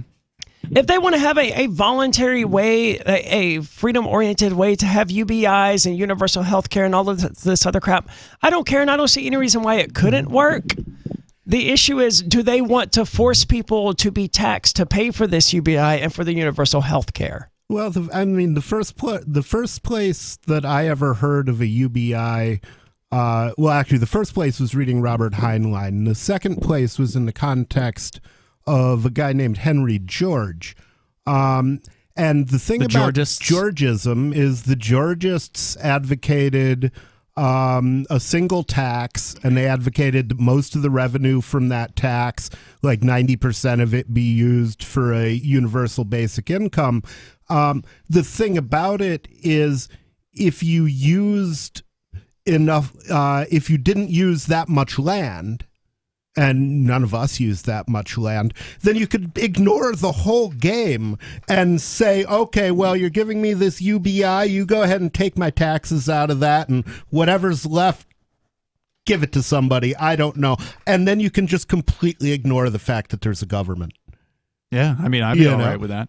But is that what we're talking about here, thing Stephen? about a UBI as opposed to government programs is that government programs, you have to pay cash.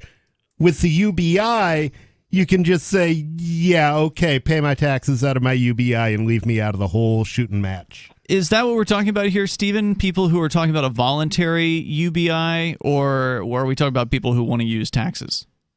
So I've never even heard of a voluntary UBI, but these people definitely want to have the federal government force me to pay their salary. Have they said that, or are you assuming that?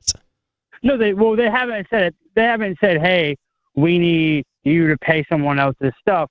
But what they have said is, hey, there's enough money in the tax system. And it's like, wait, you do realize taxation's theft. And they go, how else are we going to pay for anything? And these people are members of the Libertarian Party of Georgia? They are officers.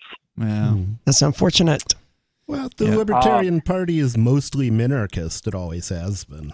Well, that's not the case here in New Hampshire. And so I would say New Hampshire's a weird place. That's what I'm saying. If you actually value liberty, you got to get to New Hampshire. And whether you're getting active in the Libertarian Party here or the Republicans or the Democrats, the Libertarians here actually are principled by and large. And they are successful because we've actually gotten people elected to the State House. And thank you, Stephen, for your call tonight. I appreciate hearing from you. That was the other thing. Like, people were saying, oh, yeah, Flexit. Florida's going to exit the union. I'm like, all right, great. Well, I hope so. But how many of your state reps are openly supporting secession? No one answered my question. Yeah, because the answer is zero. That's right. And how many libertarians are running as Republicans or getting elected as Republicans there? Zero. And we did have state reps support the idea of New Hampshire independence. 13 not many, but we did have some. There were others who were more than that supported it but didn't vote for it. Correct. Yeah, there were others who were too cowardly to come out and be public about it. More coming up. It's Free Talk Live. There are basically two types of advertising: direct response and branding. Radio's great for direct response with its low cost to listener ratio, but audio can't be beat for branding, which is a longer term endeavor. You want to be the first thing that someone thinks of when they think about your product or service. If you have a local business that you want kept top of mind in your community, call the station. If you need national reach, Free Talk Live's got around 200 radio stations, millions of monthly listening sessions, can suit all budgets, and if we don't think we're right for you, we'll tell you. Email me, mark@freetalklive.com.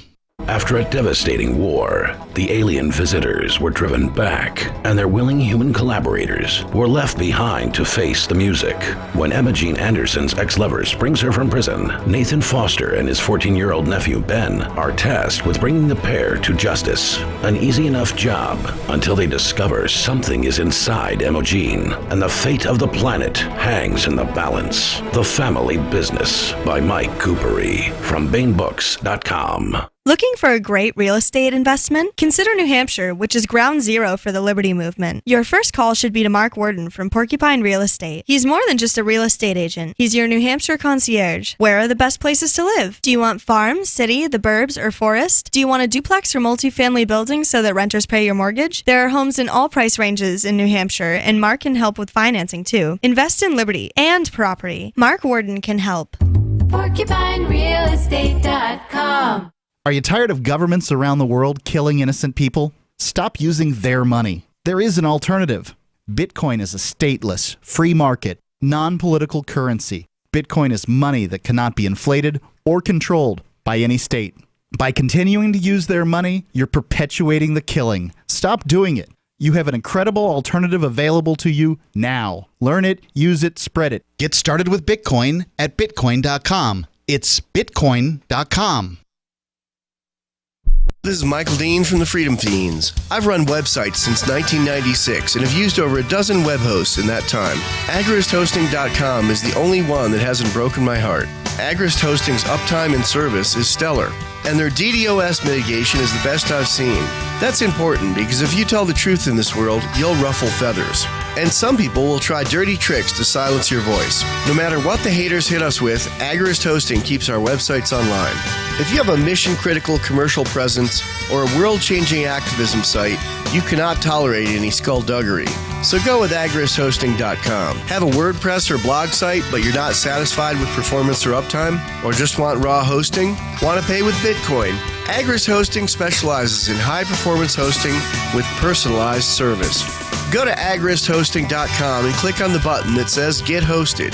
That's AgristHosting.com.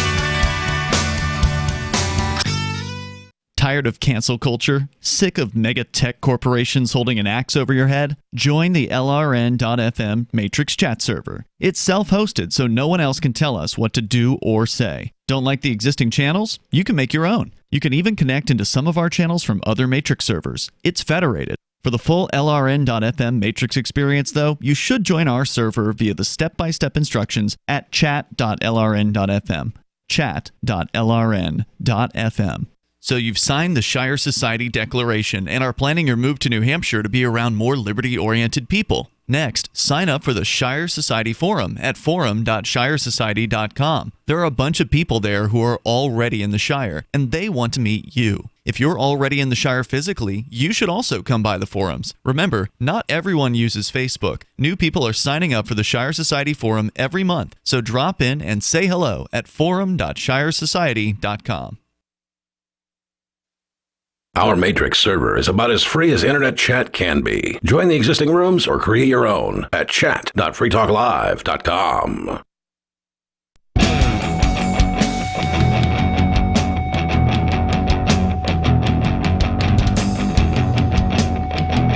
It's Free Talk Live. The phones are open here, and you can join us. Bring up whatever is on your mind at 603-283-6160.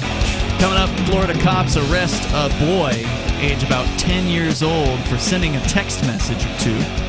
We'll tell you what the contents allegedly were there in just a bit. With you tonight, it's Ian. Nobody. And Aria. Don't forget, you can join us over at freetalklive.com. We do have a social media site, and I don't think I've mentioned this on the air yet. I did send out a social media update this weekend. Ron Paul is expected to join us on Free Talk Live tomorrow night. Got an open chair? Unfortunately, we don't. And I'm debating whether or not to open phone calls for Ron Paul, because we've had Ron Paul on in the past, and whenever you have somebody on like Ron Paul, you inevitably get some rambling person on the phones who cannot get to the point, cannot just simply ask him a question. I think getting them written in advance would be ideal. Like that's you were why doing. I think we're going to do this time. So if you have a question for Ron Paul, you may submit that question for consideration through our social media site. Go to social.freetalklive.com, tag at FTL, like Free Talk Live, when you make a post, and we'll see it. And then your question might get on with Ron Paul tomorrow night. But I'm not going to take submissions on Twitter. So if you're on Twitter, sorry about that. We don't pay any attention to that site, to that account. Like, who cares? But if you're on the social.freetalklive.com, and you should be on Mastodon. By the way, you can be on Mastodon without being on social.freetalklive.com. So we will take these suggestions from anywhere on Mastodon.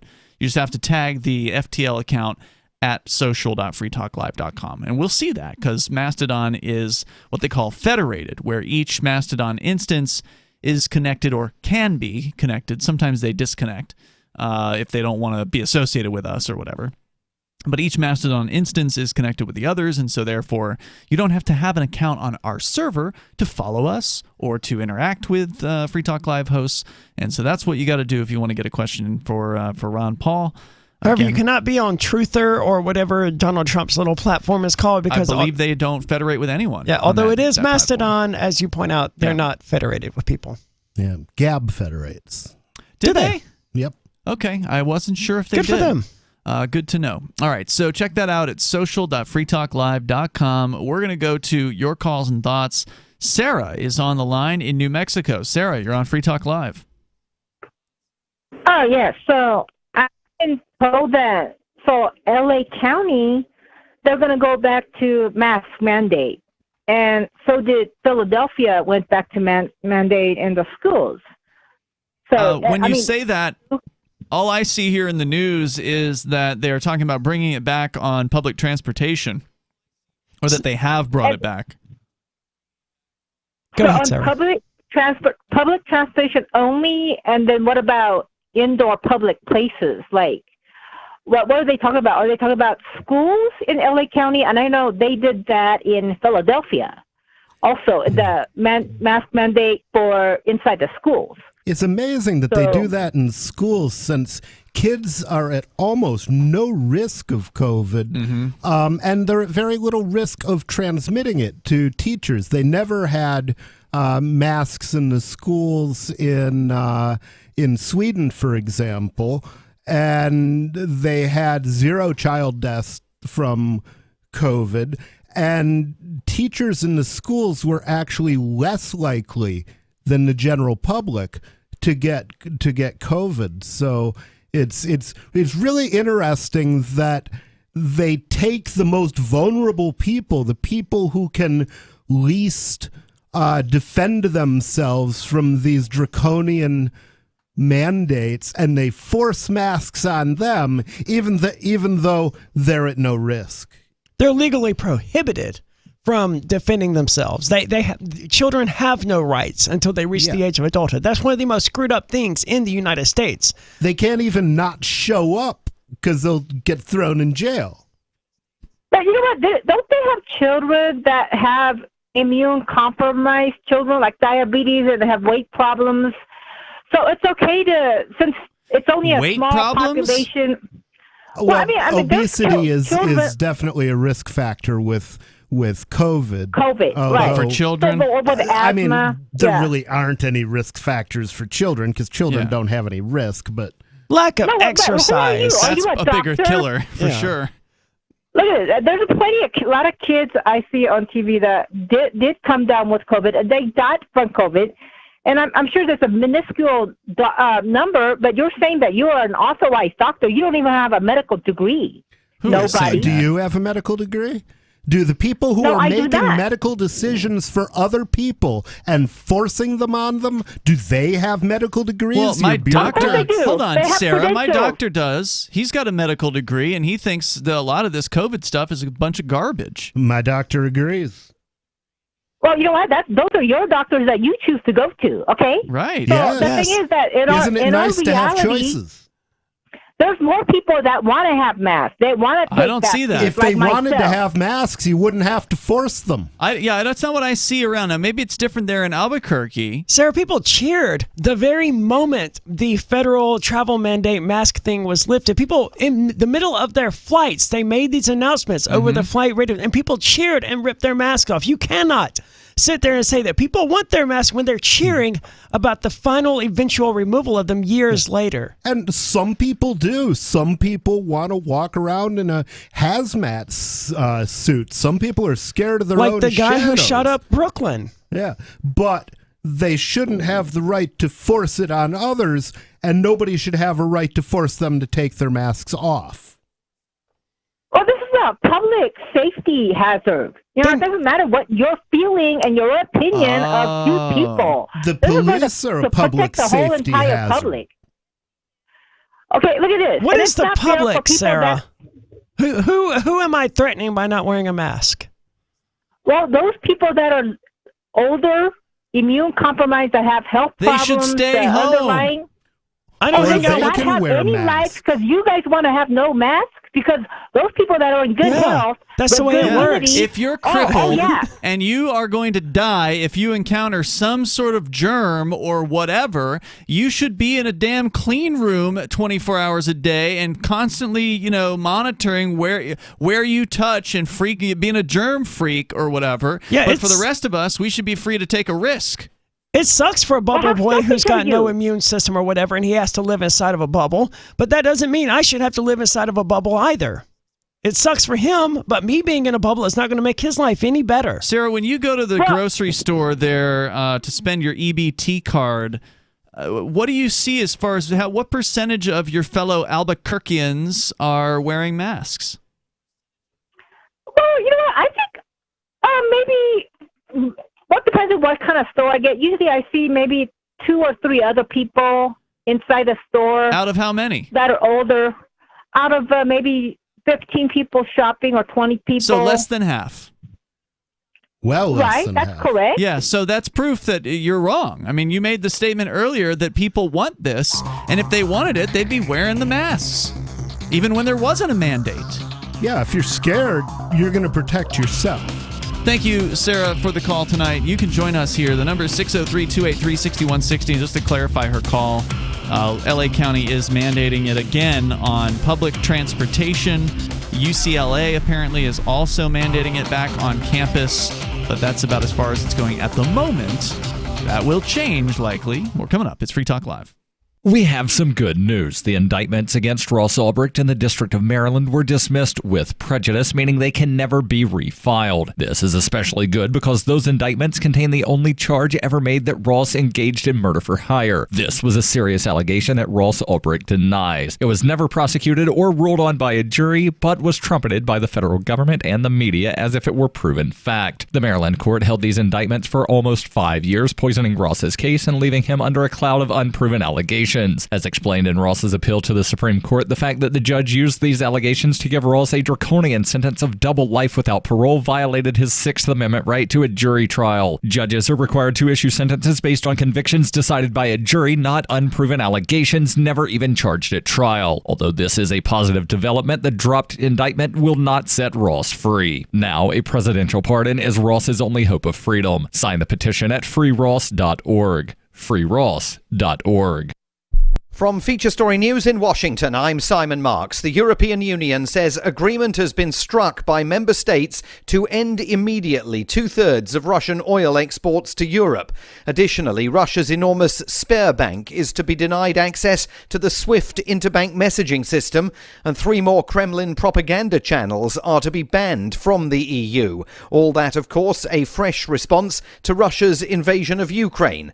The breakthrough came at an emergency EU summit in Brussels that was addressed by President Volodymyr Zelensky of Ukraine, who spoke to leaders via video link. FSN's Rosie Burchard has been covering the summit in Brussels. Just seeing how difficult it was for these EU leaders to agree on potential oil import ban, that doesn't particularly bode well for Ukraine's hopes of a ban on imports of Russian gas, which is much more complicated for the bloc, harder to replace.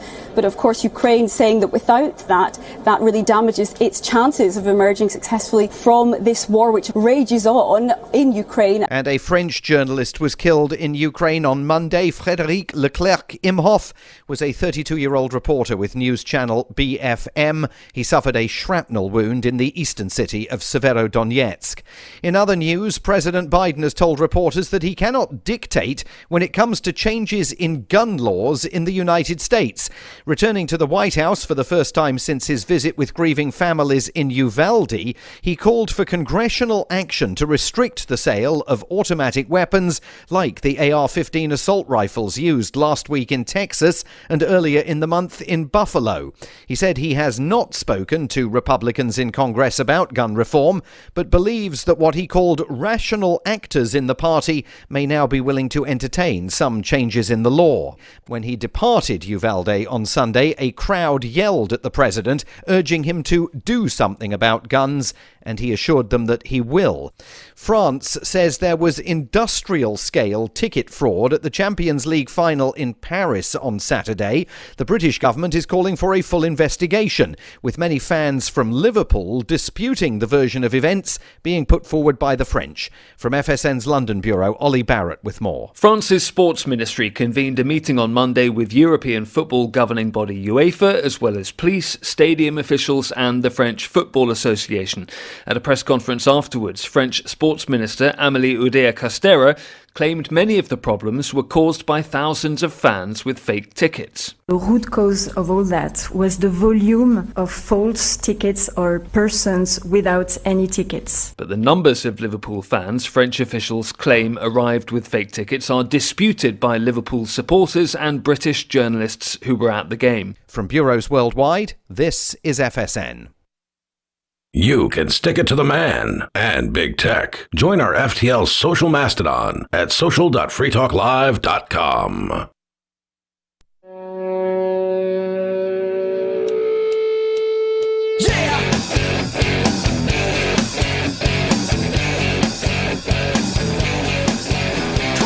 Free Talk Live. The phones are open. You can join us here and bring up whatever you want at 603-283-6160. That's 603-283-6160. We started out the show talking about the Canadian crackdown on guns. The next step is to go after people's handguns. They've got legislation pending that will prohibit the transfer, the sale, the buying, the export or the import, I think, of any handguns there, and also restrict the long guns magazines to no more than 5 rounds.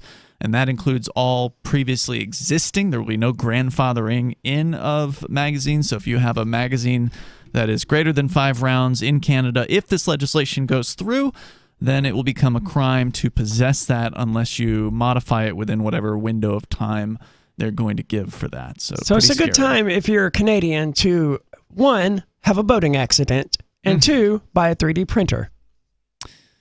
Yeah, not bad advice. But let's get into a little closer to home, Arya. You've got a story out of Florida. Okay, we're closer to Canada than Florida. Home meaning the United States. But what happened down there? So Florida cops have finally released a mugshot of a 10-year-old boy that they cuffed and walked after he jokingly texted a friend that he had bought 4 assault rifles. They're releasing mugshots of children now? Evidently. And wow. Wait a minute. I thought the whole point of juvenile court was to, quote unquote, protect the accused because they aren't old enough to be seen publicly. But they were so proud of themselves that they had the courage to do something. To take down this 10-year-old Take on this 10-year-old terrorist. I mean, it's got a picture of the cop here doing the actual arrest with the boy with handcuffed behind him. Can you imagine being that law enforcement officer? Your job that day is to arrest a 10-year-old for sending a text message? Do they give his name, too? They do. You know, I sort of saw this kind of thing coming. There was someone else charging him as an adult. They must be. There was someone else in some other state recently who said something stupid over text message or on Discord or something, and they got arrested. So we're going to see more and more of this stuff going forward as people freak out. I mean, I haven't even heard what this is yet, but Daniel Isaac Marquez was charged with making a written threat. To conduct a mass shooting after sending a text message. Wow. The 10-year-old sent a text claiming that he had purchased 4 assault rifles.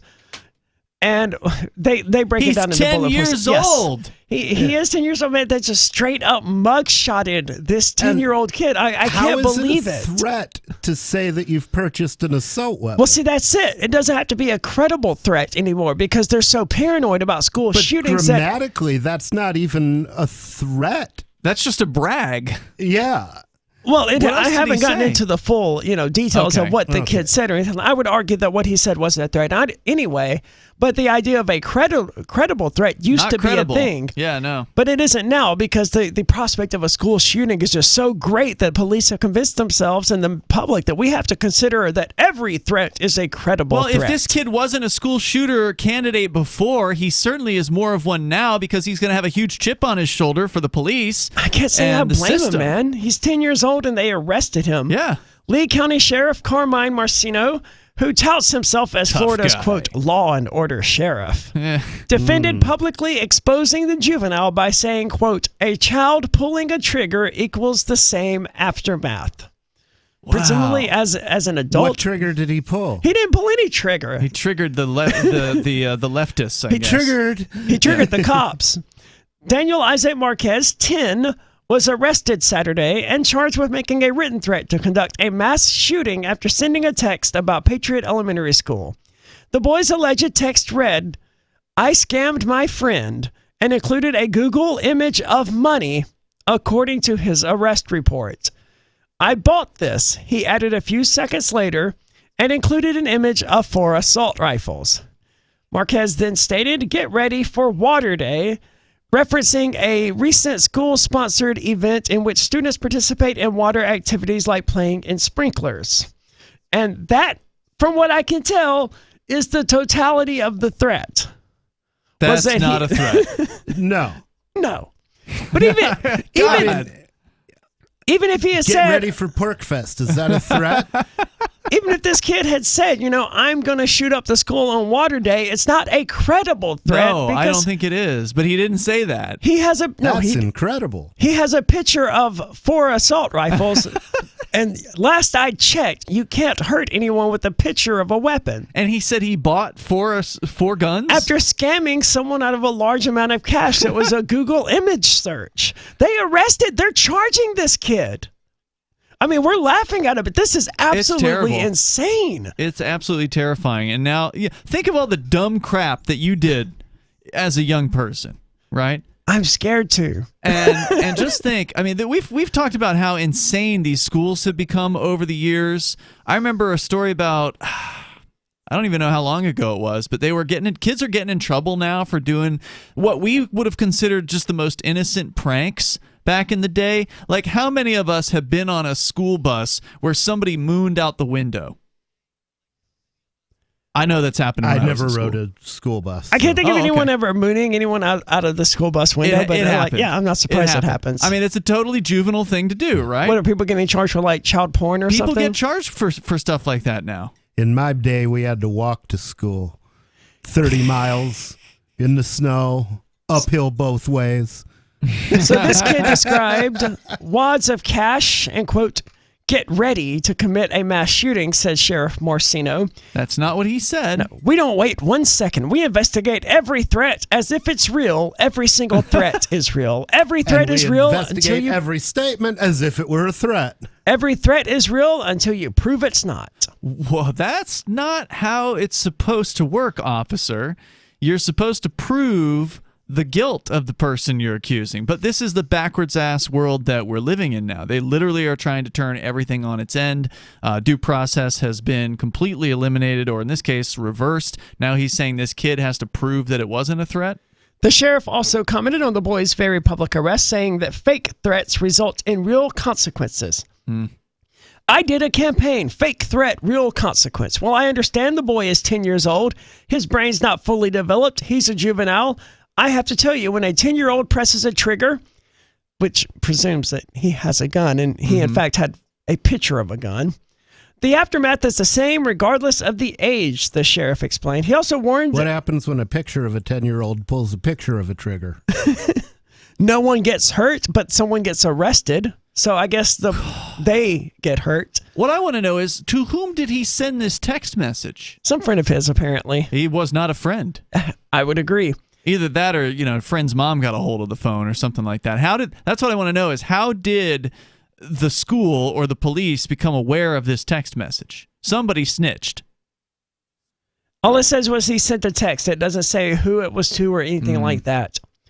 The sheriff goes on, you don't get to come into one of my schools in my county and present deadly force. He didn't. He wasn't even probably at school.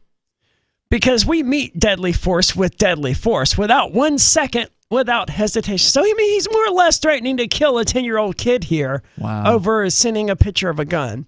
If you think you're going to come and kill a child or a faculty member, you better be a police officer. Wait, no, he didn't say that part. How did they handle the arrest? I mean, I'm imagining the SWAT team rolling up to this kid's house at 6 a.m, kicking in the door, killing his dog. I mean, they're not telling us that, right? No, I don't think it was that extreme based on the picture here, but I mean, they certainly sent some officers out to his house, and they certainly arrested him and put him in handcuffs and took him to jail. So did he get bail yet? When did this happen? This happened Saturday. Okay, so he's in jail for the weekend then. Yes. Because you don't get bail until... Even for a 10-year-old? I guess so. I mean, I presume he's in there with the big boys, you know? Like, did they take him to a special juvenile facility? He called him a juvenile in the statement you just read. He admitted that he's 10 years old with an undeveloped brain.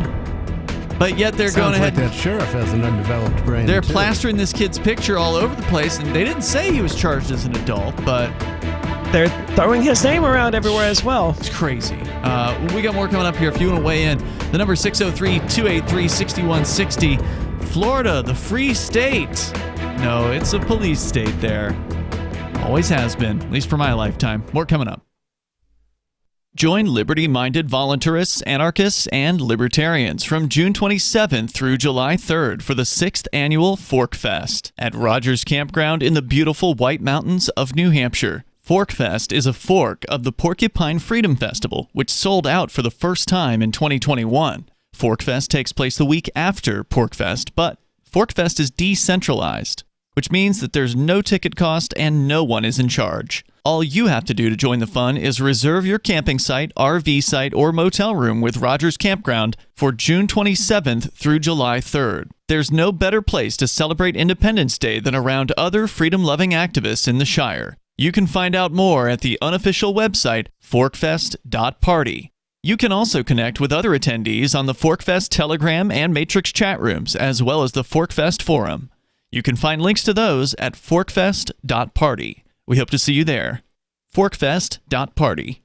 The new 4th edition of Healing Our World, The Compassion of Libertarianism will take your understanding of liberty to a deeper level and has over 1,300 updated references, new cartoons, and a foreword by Dr. Ron Paul. With discounts for multiple book purchases, the 4th edition of Healing Our World is a great gift for the liberals, pragmatists, environmentalists, and Christians in your life who think libertarianism is cold-hearted. Get yours today at healing.freetalklive.com and use promo code FTL for a $5 discount. If you want to know the latest about Free Talk Live before we go on the air, all you need to decide is how you want it delivered. It's your choice. Visit news.freetalklive.com to receive our usually weekly news updates by email. Plus, we have a Twitter account at twitter.freetalklive.com, and you can follow us on the decentralized Mastodon platform at toot.freetalklive.com. So please follow us at toot.freetalklive.com and sign up for our emails at news.freetalklive.com. A congressman recently revealed that legislation totaling 2,900 pages and involving more than $1 trillion was available to members of Congress for less than 48 hours to study and consider. That's over 60 pages of legislation per hour. Do you think anyone read the entire bill? I'm Jim Babka with DownsizeDC.org. Consider a proposal buried in a 3,200-page, $388 billion bill, which would have empowered committee chairmen or their agents to examine Americans' tax returns. When this horrible provision came to light, no one claimed to know how it got into the bill. One congressman questioned said, "I didn't write it, I didn't approve it, I wasn't even consulted." If your attorney represented you this way, he might be disbarred. But this is how Congress represents you every day. That's why DownsizeDC.org has created the Read the Bills Act. You can force Congress to read their bills before they pass them at DownsizeDC.org. There are lots of ways to listen to Free Talk Live. Our podcast has been around since podcasts began, and now the FTL feed is loaded with content besides our full show archives. Did you know that we make it easy for you to customize your podcast subscriptions? We have different feeds, one that includes only our full shows, one with just the Daily Digest, and our main feed that includes everything. You decide what you listen to. It's quick and easy to customize your feeds at feeds.freetalklive.com. That's feeds.freetalklive.com. Are you tired of your taxes funding endless occupations around the world? Antiwar.com is run by people who understand that wars abroad become wars at home, wars on our freedoms. Antiwar.com is dedicated to bringing you the latest in news, views, interviews, and reviews from the top movers and shakers in the anti-occupation movement. Antiwar.com has it all, from thorough foreign policy analysis to interviews with whistleblowers who used to run the military-industrial complex. Anti-war, pro-free market. That's antiwar.com. Don't miss a moment of Free Talk Live. Get our archives daily via our podcast at feeds.freetalklive.com.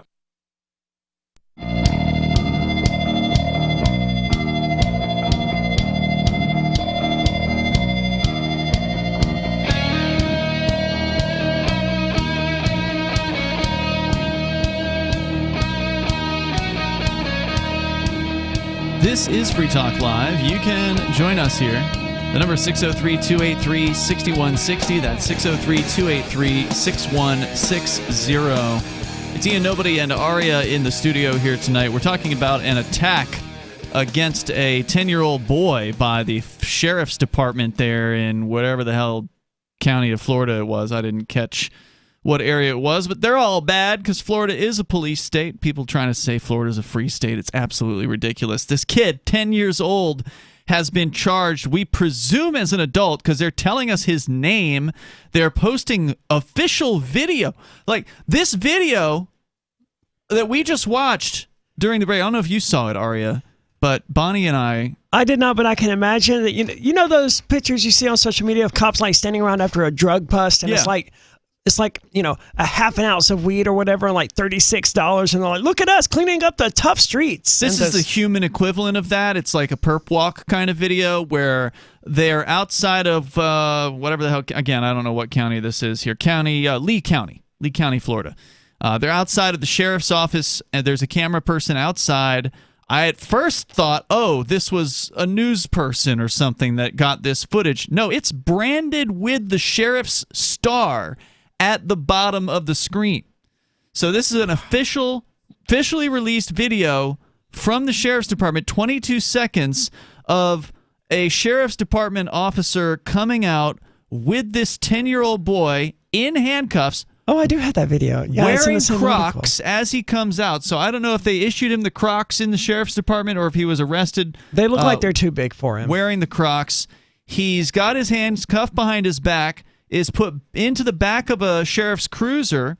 He is not freed. The little kid's being treated like every other perpetrator, alleged perpetrator, and just put in the back of this cruiser, and then it fades to black. So this is official government propaganda showing how tough the sheriff's department is. That's exactly what it is, too. It's them trying to look how tough we are. We're so tough on school shootings and murdering 10-year-olds that we'll arrest a 10-year-old. For basically posting something that was a 10-year-old level kind of joke. And it was so vague.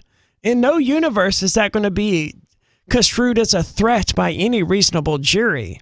Even if the kid had an assault rifle. That's the thing. That presumes this gets in front of a jury. And we all know that people are intimidated by these situations. I mean, he's facing, what was the charge called? Do juvenile courts have juries? Another good question. But again, is he being charged as a juvenile or charged as an adult? We haven't made that. That has not been made clear in this case. He's being charged with making a written threat to conduct a mass shooting. Presumably that's the entire charge. Yeah, that sounds like a pretty serious charge. And so they're going to try to intimidate this boy. And the 10-year-old boy. Yeah, into taking a plea deal. And they'll probably give him time in juvie and, serving the community, hours of community service, that kind of thing, in the plea deal. And he'll take the guilty plea, and it'll never go in front of a jury. I hope that's not going to be what happens here. Well, yeah, I hope that Lee County, Florida has a attorney that actually gives a damn about freedom of speech, because we've seen that freedom of speech has been under attack for years. Hold on, because I have a statement here from the sheriff, literally on his Facebook page. You can find it at Carmine Marcino, Florida's Law and Order Sheriff. 5th grader arrested for making written threat. Right now is not the time to act like a little delinquent. It's not funny. This child made a fake threat, and now he's experiencing real consequences, stated Sheriff Carmine Marcino. The sheriff knows it's a fake threat. He knew it. And they're still arresting this kid and putting this kid out there and trotting him out like a show horse. But in order to be a fake threat, grammatically, it has to be a threat. Yeah, and it wasn't also even that. true. It wasn't even close. Can you just recap for people tuning in, Aria, what this kid allegedly did? He sent a picture, a Google image search result, apparently, of a stack of cash or something, and told a friend of his that he scammed some friend of his out of that money. Right, because he couldn't have possibly earned it as a 10-year-old because he can't legally work. And then claimed to have bought, or I think he said bought, 4 assault rifles, and he sent at Walmart. Again, or whatever, right? another Google search. Yeah, because they just sell assault rifles to 10-year-olds. That's totally normal. Right. Liberals think they do. Yeah. And then he said something to the effect of "See you on Water Day" or something like that, which is some event they have at the school where they play in sprinklers or some nonsense. Presumably, he will be attending school on Water Day, so why shouldn't he be able to tell his friend, "See you then"? It is 100% legal. I don't know about Florida, but it should be 100% legal for a 10-year-old to have and own all the assault rifles that his parents want to give to him. Well, it should certainly be legal for a 10-year-old to make fake brags on the internet to his buddies. I mean, that's ultimately all he did. But he didn't even do that. I mean, yeah, he did. He said, "Hey, I got all this money. I got a bunch of guns." Okay, he did that with the money. That's it. I guess so. I got money and guns. He's like a rapper. But even if his parents were like, "Hey, we love you, son, and we think you should be prepared. So here's 4 assault rifles," and this kid actually had photographs of him standing there with 4 assault rifles. That's still not threatening to shoot up anything. And then saying, "Oh yeah, hey friend who attends the same school as me, I'll see you at school," doesn't seem that abnormal to me. And just to point out, because the phrase assault rifle keeps bouncing around, a so-called assault rifle is just a garden variety semi-automatic rifle. When it's I a say hunting rifle, it's black not and scary looking. fully automatic. When I say assault rifle, I mean AR-15 and almost nothing else. So, and they know that the threat is fake. And they knew it when they arrested this kid. Of course they did. And they still did this virtue signaling nonsense. Yes, that's exactly what this is, except it's using people's lives in this case. It's ruining this kid's life. This kid's going to have on his record and searchable on the internet for the rest of his life that he's some sort of a crazy lunatic issuing threats against his fellow students.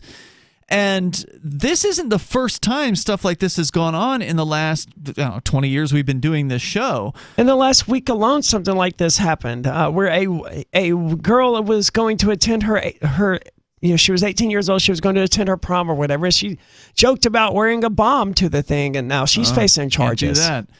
Yeah, no jokes are allowed in the United States anymore. And this isn't new. What I wanted to refer to was previously there have been rappers who've been arrested for making songs about like doing things to the police. Mm-hmm. It's a fictitious song. Should you not have the ability to fantasize about something in a, fictional certainly, but you do circumstance? You do have the story of the recent rapper in Atlanta who was arrested for gang-related activity, but apparently he was like confessing to stuff that he did while he was living in the streets of Atlanta. I don't remember it off the top of my head, but he was recently arrested and he's being prosecuted for a bunch of RICO charges and stuff like that in Atlanta or in Georgia because he was exercising his right to free speech, certainly, but he was doing that and telling stories about things that he actually did when he was engaging in alleged criminal activity. Well, if you're admitting to actual criminal activity, that's one thing. But I'm talking about people who were arrested and prosecuted for simply writing song lyrics. See, I've never heard of that. Yeah, and it's been some years since that was in the news. So this is in that same vein of, you're saying things we don't like. And if you are in favor of free speech, I'm sorry, you have to take the side of unpopular speech, and it is quite unpopular to say things like this 10-year-old said right now. And it's not just him. The story here at New York Post about Mr. Daniel, the little boy. My favorite is this little line here. It is unclear if he had a history of mental illness. He's barely been alive.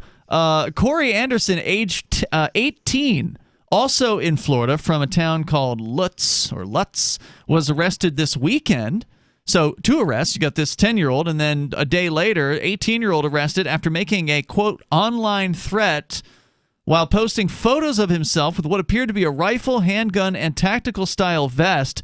What was described as the chilling photo was accompanied by a caption that read, quote, "Hey Siri, directions to the nearest school." You know where this crap started? This started with the arrest of Christopher Cantwell for making threats online. Now he was thrown in prison. Yeah, they were arresting kids for drawing pictures of guns before that. Yeah, this goes way back, Arya. But Cantwell was one of the myriad of people who's been charged under this attack on freedom of speech. Investigators, that's a joke. It's clearly a joke. In fact, investigators later even determined the handgun and rifle in the photo were airsoft guns. But that didn't stop them from going and arresting him and charging him with, I don't know, we'll pull up the story. This kind of makes me want to do the same thing, but just like Photoshop myself with an obviously fake gun and an obviously fake. You're already facing I know. federal charges, Arya. Maybe you should just chill. But man, the trolling me is having a hard time not doing that. Resisting it. Yeah, I gotcha. Yeah, I don't know what he was charged with. We'll see if we can dig that one up here in a bit. The number's 603-283-6160. That's 603-283-6160. You can join us. Hour 3's on the way. Free Talk Live.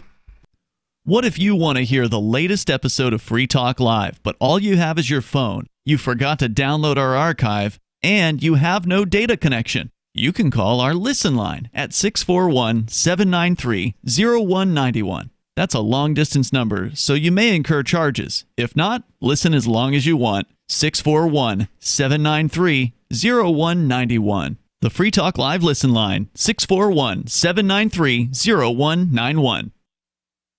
Do you feel like your nation, state, or community no longer holds your values? Have you dreamt of a place where people agree that liberty is important and are free to pursue their projects so long as they respect the property of others? There are many people just like you that are discovering freeprivatecities.com. Their social media links are at the upper right of the page at freeprivatecities.com. All skill levels will be needed when the first of the Free Private Cities opens. It's sooner than you think. Stop arguing and build. freeprivatecities.com.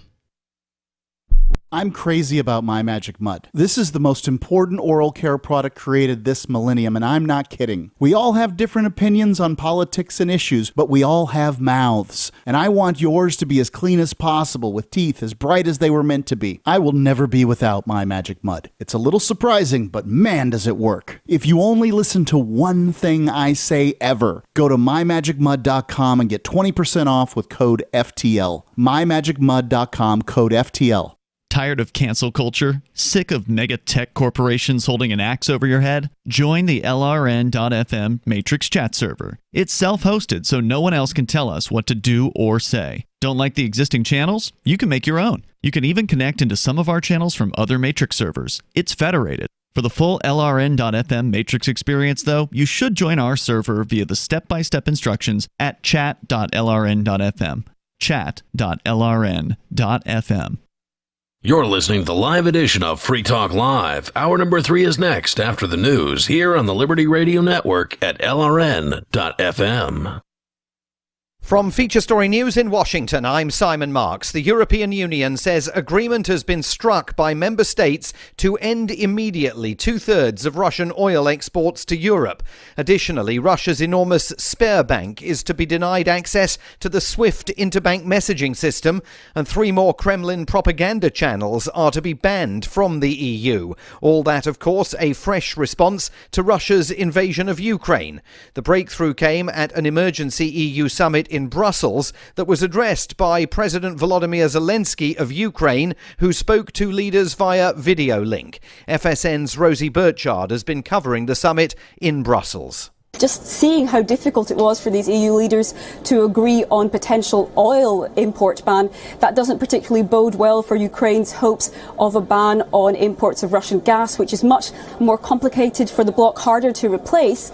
But of course, Ukraine saying that without that really damages its chances of emerging successfully from this war which rages on in Ukraine. And a French journalist was killed in Ukraine on Monday. Frédéric Leclerc-Imhoff was a 32-year-old reporter with news channel BFM. He suffered a shrapnel wound in the eastern city of Severodonetsk.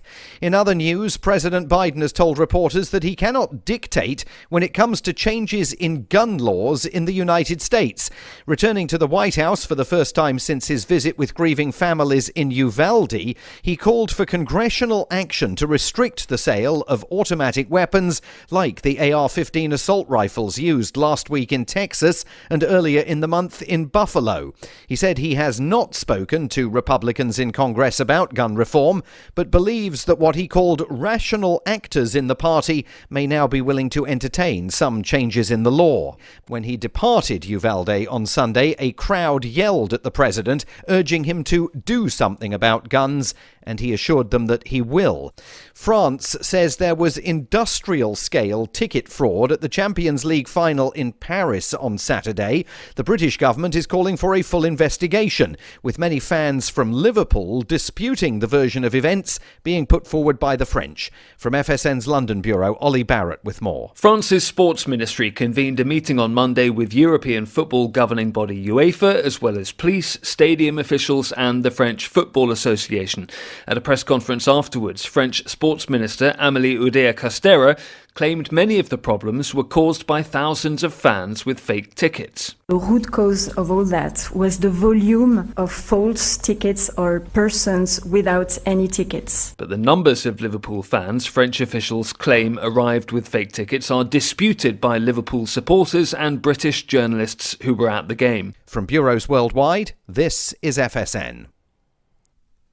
With FSN Spotlight, I'm Simon Marks. Today, remembering Lester Piggott, who died over the weekend at the age of 86. For decades, in the world of horse racing, there was no bigger name. A 9-time winner of Britain's Derby, his career spanned 45 years in the saddle.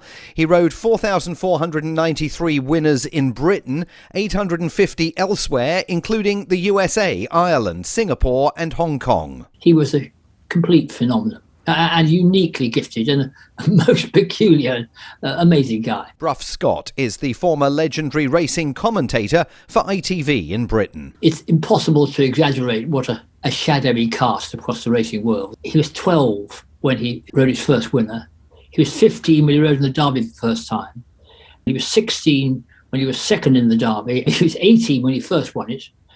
And then he was disqualified and banned for 6 months for rough riding at Ascot 2 weeks later. And yet that autumn, he was appointed, even before he got his licence back, to ride for the top trainer in the land, Noel Merlis. Life did not always go Lester Piggott's way. In 1987, he was jailed for tax fraud and was released after 12 months. As a result of that, his Order of the British Empire award was revoked. But he remained a legend, not least because he continued riding competitively until he was 59. The main news again, the European Union says agreement has been struck by member states to end immediately 2/3 of Russian oil exports to Europe. A French journalist from the news channel BFM has been killed in eastern Ukraine. President Biden has told reporters he cannot dictate when it comes to changes in gun laws in the United States. And Britain is calling for a full investigation of the chaos that surrounded the Champions League final in Paris on Saturday.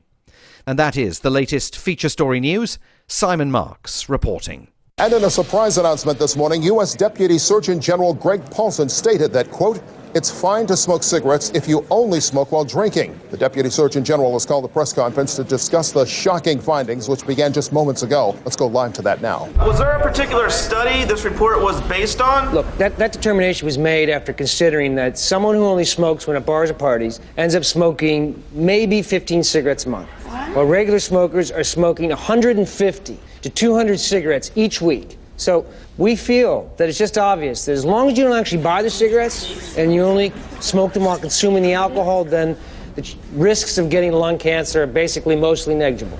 just common sense. This announcement comes on the heels of the Surgeon General's last announcement that drinking and driving is fine if you ate a lot that day or if it's a route you take all the time sober. Moving on, the Japanese Space Agency has announced plans to put a schoolgirl on the moon by 2015. This is the Onion News Network.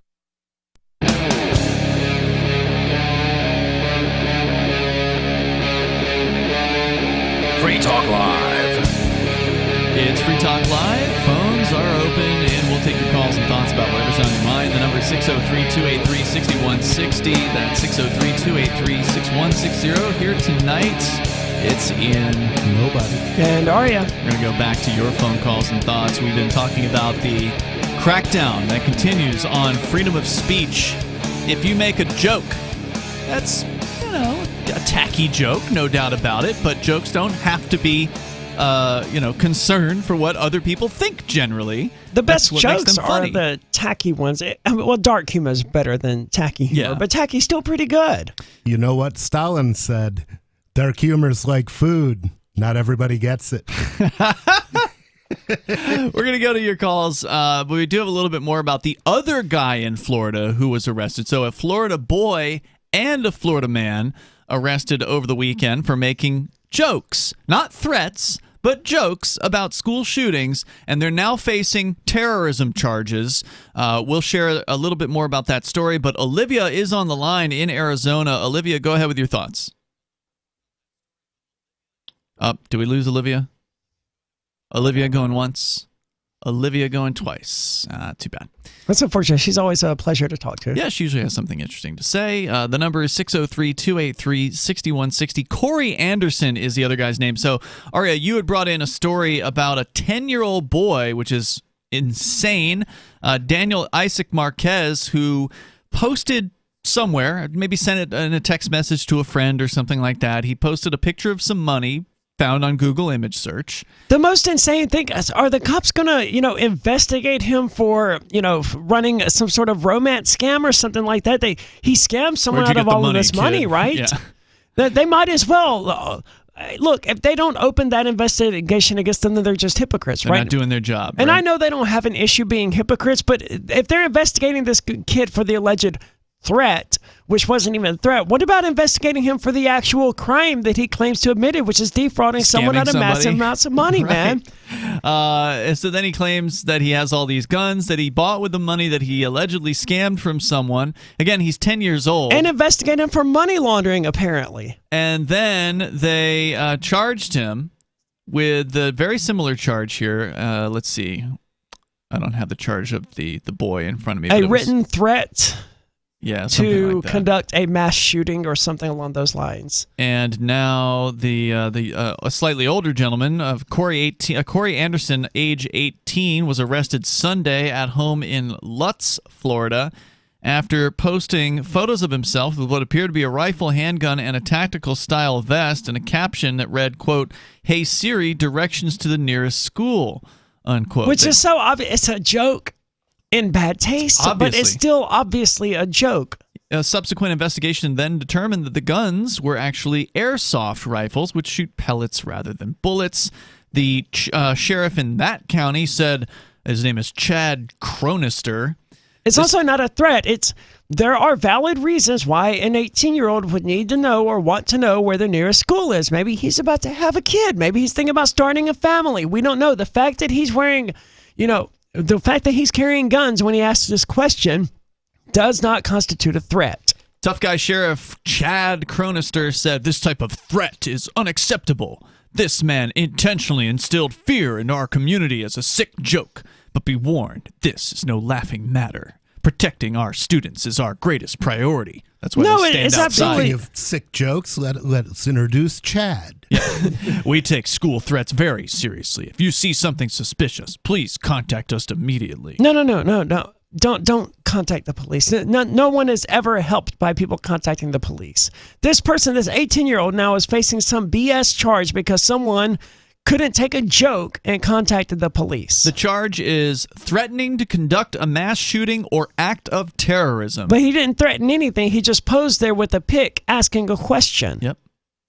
It's legal to ask a question. Me asking, hey guys, where's the nearest gas station does not mean I'm about to go torch a gas station. Right. Asking, guys, where's the nearest airport doesn't mean I'm about to go hijack a plane. It means I need to know where the nearest airport is. We can't assume this guy's motive. And this idea of he's a criminal because he's standing there in SWAT gear or guns or whatever. It's crazy. That's not a good precedent to set. But his bond was only set at $7,500, so I mean that's pretty lightweight for an act of terrorism. I mean it cost the me FBI's got that. They can bail out their little guy. It cost me $200,000 to get out of jail, and I've been charged with no victims in the supposed crimes in the Crypto 6 case. So it just goes to show you where their real priorities are. Is he state or federal? He's state. He's state, but still. Anderson was That's true. If it was federal, they would have set the bail higher, and the FBI could have paid the bill, and then it would have been this nice little money laundering thing, and they could have gotten the officers to buy some drugs. I don't know what the FBI really does when they execute these sorts of schemes, but if it was a federal offense or happening at the federal level, this guy absolutely would have been an FBI agent.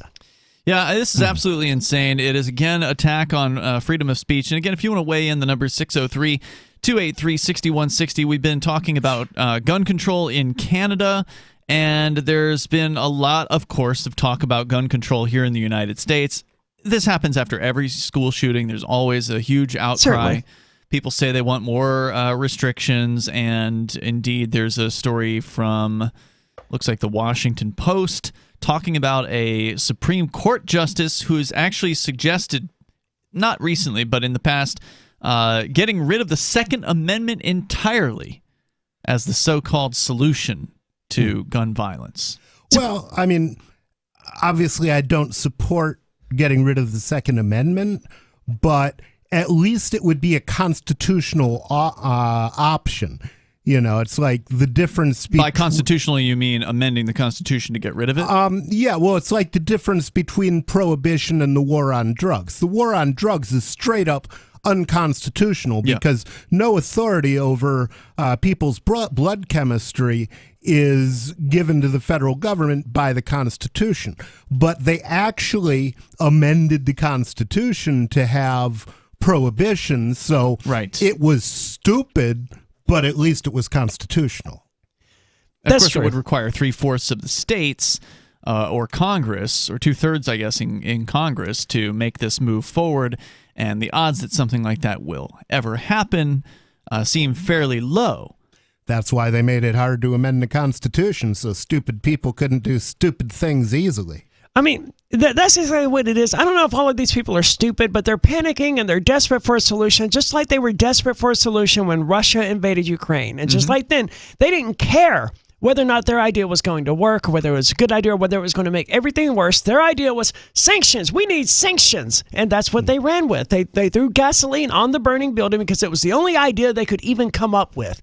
And that's the same thing we have here with the gun control. It's just the only idea they can even come up with for solving this problem. They don't care whether or not it works. It makes them feel good to think that they can be doing something about this problem. It doesn't matter if it's going to fix the problem or not. It's just the one idea they have. Crazy people are going to take action that you cannot predict. You can predict, and if you can't predict them, then you're crazy too. Well, you can predict there are likely going to be more school shootings. You just don't know exactly when and where.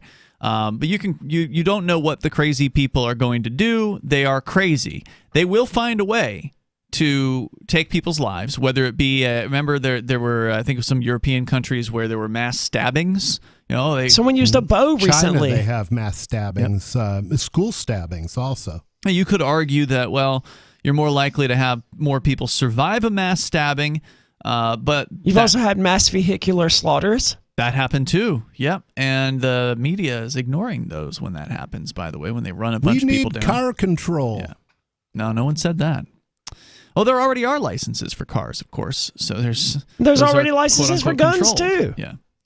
But apparently this Justice Stevens, John Paul Stevens, was the one calling for the end to the Second Amendment. And I got to say, if that actually happened, it would be interesting to see if then conservatives would start supporting independence. Man, of course they wouldn't. They're those same people are sitting there like, I wish the government would come for my guns. I'll use my guns to defend myself. And they're like one gun infringement away from not even having guns. And they don't even realize it. Yeah. I did an informal poll in a New Hampshire conservative group, and like 90% of them said that if they got rid of the Second Amendment, they would support secession. The number here is 603-283-6160, and it is an important question to ask people if they don't support secession. It's like, well, what would it take for you to support it? What action or inaction of the federal government would push you over the edge? There are basically two types of advertising: direct response and branding. Radio's great for direct response with its low cost to listener ratio, but audio can't be beat for branding, which is a longer term endeavor. You want to be the first thing that someone thinks of when they think about your product or service.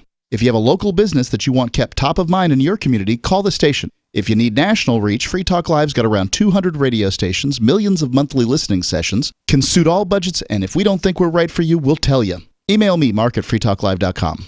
When a lunar observatory detects a radio broadcast originating from Proxima Centauri, the nations of Earth discover their first contact with an alien race may also be their last. With the Proximans facing an extinction-level disaster, Earth must choose between sending a ship on a multi-year journey or allowing nature to take its course. Saving Proxima, a hard science fiction thriller by Travis S. Taylor and Les Johnson from BaneBooks.com.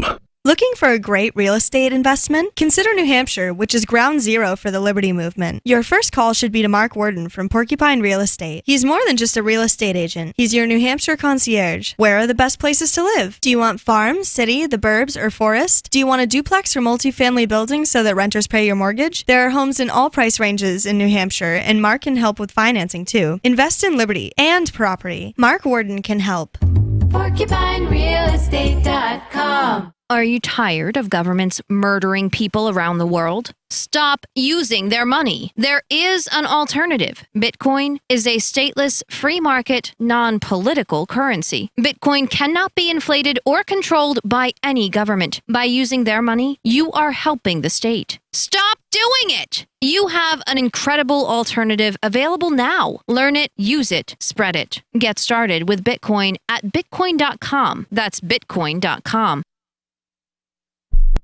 Why did you move to the Shire? I moved here to the Shire because there's other people around who take liberty just as seriously as I do. I moved to the Shire because I saw videos of people challenging authority and thought that I could get support myself. It called to me, like, do this, right now. I wanted to be around people like me who got it, and once I got here, I knew there was nowhere else that I wanted to be. I've always wanted to change the world, so I moved to the Shire to join people who were actually working towards doing the same thing.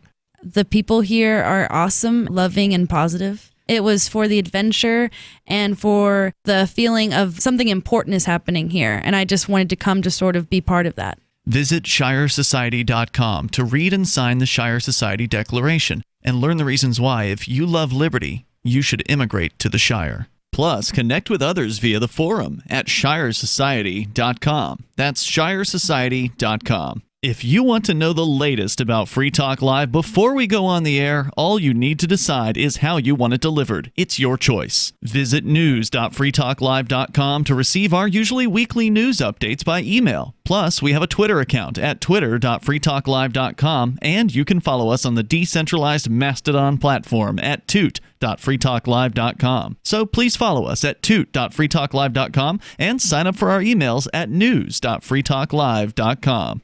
So you've signed the Shire Society Declaration and are planning your move to New Hampshire to be around more liberty-oriented people. Next, sign up for the Shire Society Forum at forum.shiresociety.com. There are a bunch of people there who are already in the Shire, and they want to meet you. If you're already in the Shire physically, you should also come by the forums. Remember, not everyone uses Facebook. New people are signing up for the Shire Society Forum every month, so drop in and say hello at forum.shiresociety.com. We're still not sure why you'd want to watch, but our video feed is streaming nightly for free at cam.freetalklive.com.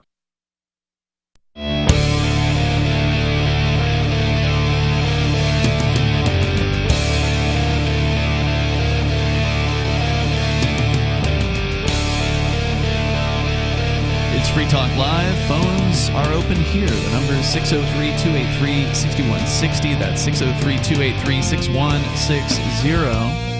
And here tonight, we've got Ian. Nobody. And Arya. We are, by the way, streaming video on various different sites, but our primary site is over at video.freetalklive.com. That takes you right to our Odyssey channel, where you can watch and interact with other folks in the Odyssey channel's chat room. We are also monitoring the chat rooms of the YouTube and the Twitch and the DLive streams.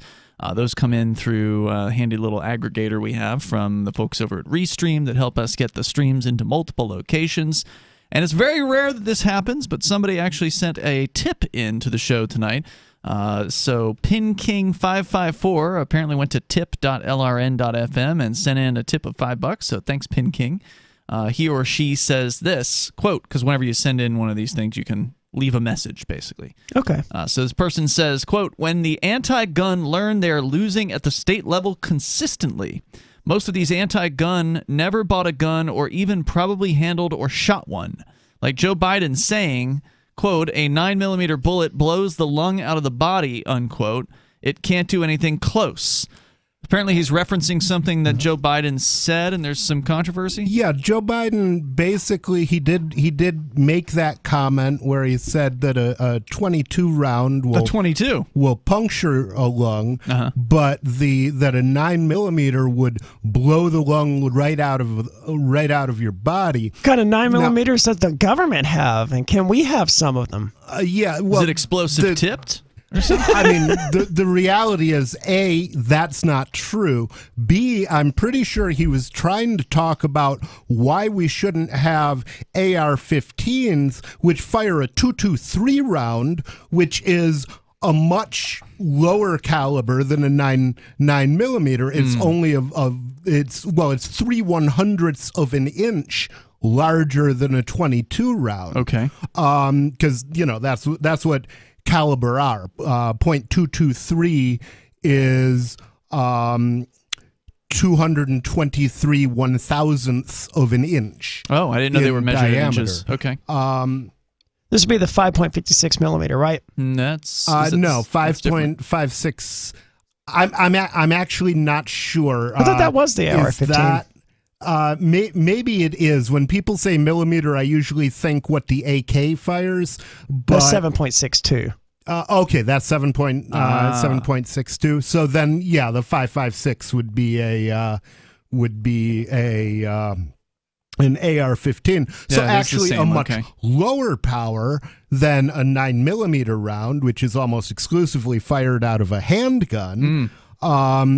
And, of course, Joe Biden knows none of these things, but still thinks that he's the guy to control who should have firearms and who should not. And, of course, his belief is that the people who should have all the firearms are the biggest mass murderers in the world. The United States has killed more children in the Middle East, all over the world, than every school shooter in history could have hoped to have ever killed. Yeah, for sure.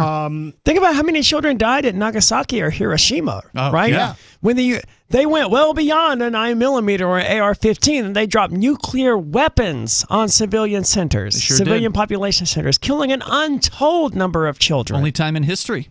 Yep. That's happened. And those are the people who want to say that 9mm you have is too dangerous. How many nukes do they have? And that they've proven they're willing to use. I've never shot anyone, but they can have nukes and I can't have a gun? Yeah. That's what they're saying. Disarm the government first. Indeed. If you want to weigh in here, number 603-283-6160. You're right. Disarming the government is the only way I could ever accept a world in which everyone was disarmed. But they have to lay down their arms first. Well, the thing is, once they're disarmed, how are they going to disarm the rest of us? Well, they wouldn't need to, right? I'm talking theoretically here, this world where everyone's like, all right, we're going to live in peace and harmony now. We don't need guns anymore. I realize it's utopian and it's never going to happen. But if the government was to do it... People might say that, but if they do, it's going to be a scam and they're going to kill you as soon as you lay down. And we're assuming that's not true, though. If the government, just destroyed all of their weapons, I would be okay with abolishing the Second Amendment at that point. I wouldn't, because the government would still exist. the government but they would wouldn't have still any guns. exist, and also without guns, we would be back in the world that we had in the Middle Ages, when basically everybody was killing each other with swords. Now, the difference with a sword is that the guy with the stronger arm has an advantage that you cannot overcome. So footwork was made, but physically no. strongest Footwork are was going to rule the significantly world. more. Footwork was significantly more important than how physically strong you were. Well, strength was certainly impossible, but the thing is, it comes down to who's the best athlete, not who's the best thinker. Which, if you're involved in guns, in a gunfight, strategy is everything. Obviously, what you're talking about, Arya, is a complete what-if scenario that could never I could recognize never even that. exist. But even if the government ever did make such a bizarre claim that they would have gotten rid of all their guns, you still wouldn't be able to believe them. They're the government. Right, I'm operating under the belief that, one, this insane thing could actually happen, and two, the government wouldn't lie about it. Right? That's impossible. I know. Okay. But I'm just saying out that's the only circumstance where I would be okay with the civilian population being disarmed. Not going to happen. No. So that's why I'm a member of the Bear Nukes Caucus. I think if the government is going to be allowed to have nukes, then the average person should be allowed to have a nuke. The government can't be allowed to have weapons that are more powerful than anything that the civilians can use to hold that government in check. I think that's a good principle. Let's change things up a little bit here. Summertime's coming. The Wall Street Journal reporting in a detailed piece. We're not going to read the whole thing, but just to give you some of it, because it's interesting. Summer's coming, and that means people are going to go on vacation, presuming they can afford to go now that gas is going the way it's going, to the point where some of these gas stations are going to have to add an extra digit soon, especially out on the West Coast. I saw some of them have been reprogrammed to support $10 per gallon. That's usually the indicator, as I understand it, on the actual pump that shows you the price per gallon. But some of them not are the only actual programmed. signage. Like, I'm talking about the signage out front, right?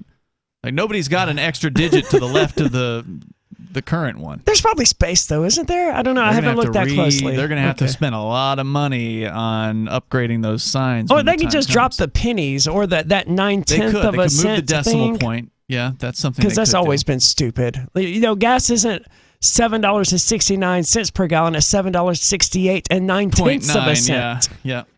I've never understood why they do that. Just to get the extra 0.9 cents. Yeah, but why not take the extra 1/10 of a cent and price it a penny higher? For the same reason that it's psychological. For the same reason that Walmart prices everything at 96 cents. Right. Because it makes their prices look lower than everybody that prices theirs at 99 cents. And the reason why everybody always priced it at 99 cents was because they wanted to keep it below whatever the next dollar was, so it feels psychologically like you're getting a cheaper price. And so Walmart said, oh yeah, well, we'll beat that by 3 cents. I just lost all faith in humanity that works. It does. There's more coming up here. You can join us. 603-283-6160. This is Free Talk Live. Carl Watner, longtime proponent of a voluntary society, died last December. You may have seen his articles published on his website, voluntarist.com, in his newsletter, The Voluntarist, the Mises Institute, or elsewhere over the last 40 years. His newest book, I Must Speak Out, Volume 2, The Best of the Voluntarist, is now available via Liberty Under Attack Publications. This 430-page second volume spans the years of 2000 through 2020 and includes articles by Carl Watner, Hans Hermann Hoppe, Carl Hess, Benjamin Tucker, George H. Smith, Lysander Spooner, Pete Eyre, Joyce Brand, and many others. I Must Speak Out is for the newly initiated, the veteran voluntarist, or anywhere in between. Buy the book now at libertyunderattack.com/voluntarist. For more great content on building a voluntary society and for Carl's extensive archives, check out voluntarist.com. From Feature Story News in Washington, I'm Simon Marks. The European Union says agreement has been struck by member states to end immediately 2/3 of Russian oil exports to Europe. Additionally, Russia's enormous Sberbank is to be denied access to the SWIFT interbank messaging system, and 3 more Kremlin propaganda channels are to be banned from the EU. All that, of course, a fresh response to Russia's invasion of Ukraine. The breakthrough came at an emergency EU summit in Brussels that was addressed by President Volodymyr Zelensky of Ukraine, who spoke to leaders via video link. FSN's Rosie Burchard has been covering the summit in Brussels. Just seeing how difficult it was for these EU leaders to agree on potential oil import ban, that doesn't particularly bode well for Ukraine's hopes of a ban on imports of Russian gas, which is much more complicated for the bloc, harder to replace. But of course, Ukraine saying that without that really damages its chances of emerging successfully from this war, which rages on in Ukraine. And a French journalist was killed in Ukraine on Monday. Frédéric Leclerc-Imhoff was a 32-year-old reporter with news channel BFM. He suffered a shrapnel wound in the eastern city of Severodonetsk. In other news, President Biden has told reporters that he cannot dictate when it comes to changes in gun laws in the United States. Returning to the White House for the first time since his visit with grieving families in Uvalde, he called for congressional action to restrict the sale of automatic weapons like the AR-15 assault rifles used last week in Texas and earlier in the month in Buffalo. He said he has not spoken to Republicans in Congress about gun reform, but believes that what he called rational actors in the party may now be willing to entertain some changes in the law. When he departed Uvalde on Sunday, a crowd yelled at the president, urging him to do something about guns, and he assured them that he will. France says there was industrial-scale ticket fraud at the Champions League final in Paris on Saturday. The British government is calling for a full investigation, with many fans from Liverpool disputing the version of events being put forward by the French. From FSN's London bureau, Ollie Barrett with more. France's sports ministry convened a meeting on Monday with European football governing body UEFA, as well as police, stadium officials and the French Football Association. At a press conference afterwards, French Sports Minister Amélie Oudéa-Castéra claimed many of the problems were caused by thousands of fans with fake tickets. The root cause of all that was the volume of false tickets or persons without any tickets. But the numbers of Liverpool fans French officials claim arrived with fake tickets are disputed by Liverpool supporters and British journalists who were at the game. From bureaus worldwide, this is FSN. You can help spread the ideas of liberty with our Patreon for just $5 per month at amps.freetalklive.com.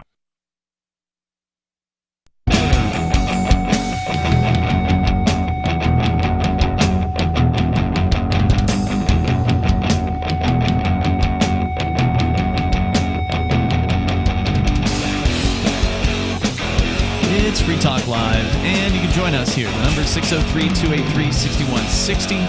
That's 603-283-6160. Here in the studio, it's Ian.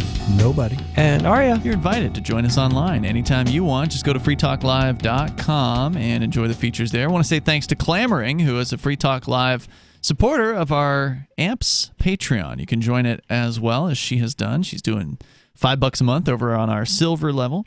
And that's all that we ask for. You can do more if you want, but thank you, Clamoring. She's over there at amps.freetalklive.com. That's where you can sign up. You can use your debit card, your credit card, or your PayPal account to get behind what we do here. AMPS stands for Advertise, Market, Promote, and Support, and you get some cool benefits as well over at amps.freetalklive.com. We actually have Olivia on the line. She called back in, had some technical difficulties earlier. Go ahead. Are you there? Yeah, I'm here. You're on the air. Hey, so I called about moving to New Hampshire, but real quick, when you were talking about that boy who's been arrested for his joke, it reminded me of that guy who posted a meme about it was a cop funeral, and he labeled it "taking out the trash," and then he got slapped with a bunch of charges. Do you remember that? I don't know what happened to him, but I don't remember anyone getting charged for that, but I do remember the. I believe it though. I do remember the meme you're talking about because I posted it to the Free Talk Live Facebook group, and it calls this thing like 2.5 years ago with Mark. Oh, I remember when Mark flipped out about that. It was that. Oh, but you didn't get arrested. I did not get arrested. Where did at this that happen, time. Olivia? Where did this person get arrested for that? I want to say Nevada, but I have to look that back up. Okay. I'll check it out. But yeah, I remember he was, and it was a big thing because that's freedom of speech. He didn't threaten anyone with the cops that he did. So that was kind of scary. And then I also posted some topics that I hope Ron Paul talks about tomorrow, but I don't know if you guys can use any of them. But they're there on social.freetalklive.com. And awesome. my real topic was, yeah, what do you do if you would like to move to New Hampshire, but you're broke as a joke? I know Aria kind of went through that because she had a GoFundMe type thing, but I'm not sure how that really went. But Well, yeah, that- what do that you was- do when you're just That was years ago, and that was before I had gotten into cryptocurrency at all. So You did a GoFundMe to move to New Hampshire? No, I did a GoFundMe to move out of Mississippi. This was before I had ever even moving to New Hampshire was even on the radar at that point. And it was a tremendously unsuccessful thing. And eventually, I came up with other solutions. But no, the goal there wasn't to move to New Hampshire or anything like. It was just to get the hell out of Mississippi. I think at the time my plan was Vegas. You did end up in Vegas at some point. Yeah, but that before that. Ah, okay. So, nobody, any advice here for Olivia? You look like you might have some suggestions. can I ask one more thing here real quick? You had talked about the dating situation, but you didn't mention like what life like what the dating prospects are for lesbians. So I was kind of wondering about that too, because you mentioned gay men and like straight women. Yeah, good question. So I will say this: I see lesbians a lot in New Hampshire. It seems to be like a place where, especially older lesbians, tend to go and retire. I did encounter a younger lesbian couple on the streets when I was doing some petitioning for Jeremy Kauffman the other day. But I don't know how many of them are libertarians, but that may or may not stop you from finding them. I don't know how many I don't know how many of them are on the dating scene. I tend to see them like married and older around here. What do you guys think? Well, I hang out with a lot of non-libertarians, and almost everyone I know outside of libertarian circles is some level of bisexual. So they may not necessarily just be a lesbian, but that doesn't mean they wouldn't be interested in, connecting with you or having a relationship with you.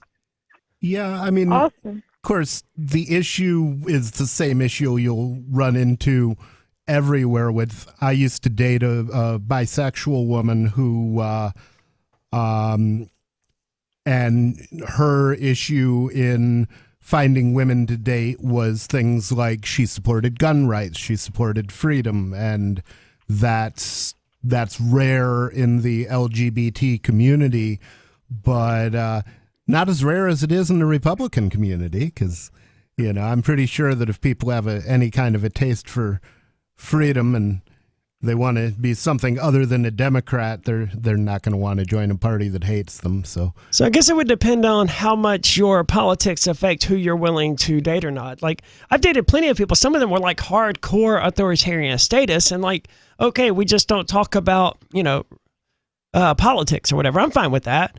Or, I've dated Christians like, okay, we just don't talk about your religious beliefs or my religious beliefs. I don't consider You're not any of looking these for a long-term thing, though, right? Like when you say dating somebody, you're not going to stay with the authoritarian if they don't change their views, right? Like you're not. Yeah, going I wouldn't be opposed to it. You wouldn't be opposed to staying long-term with an authoritarian? No. Wow. Okay.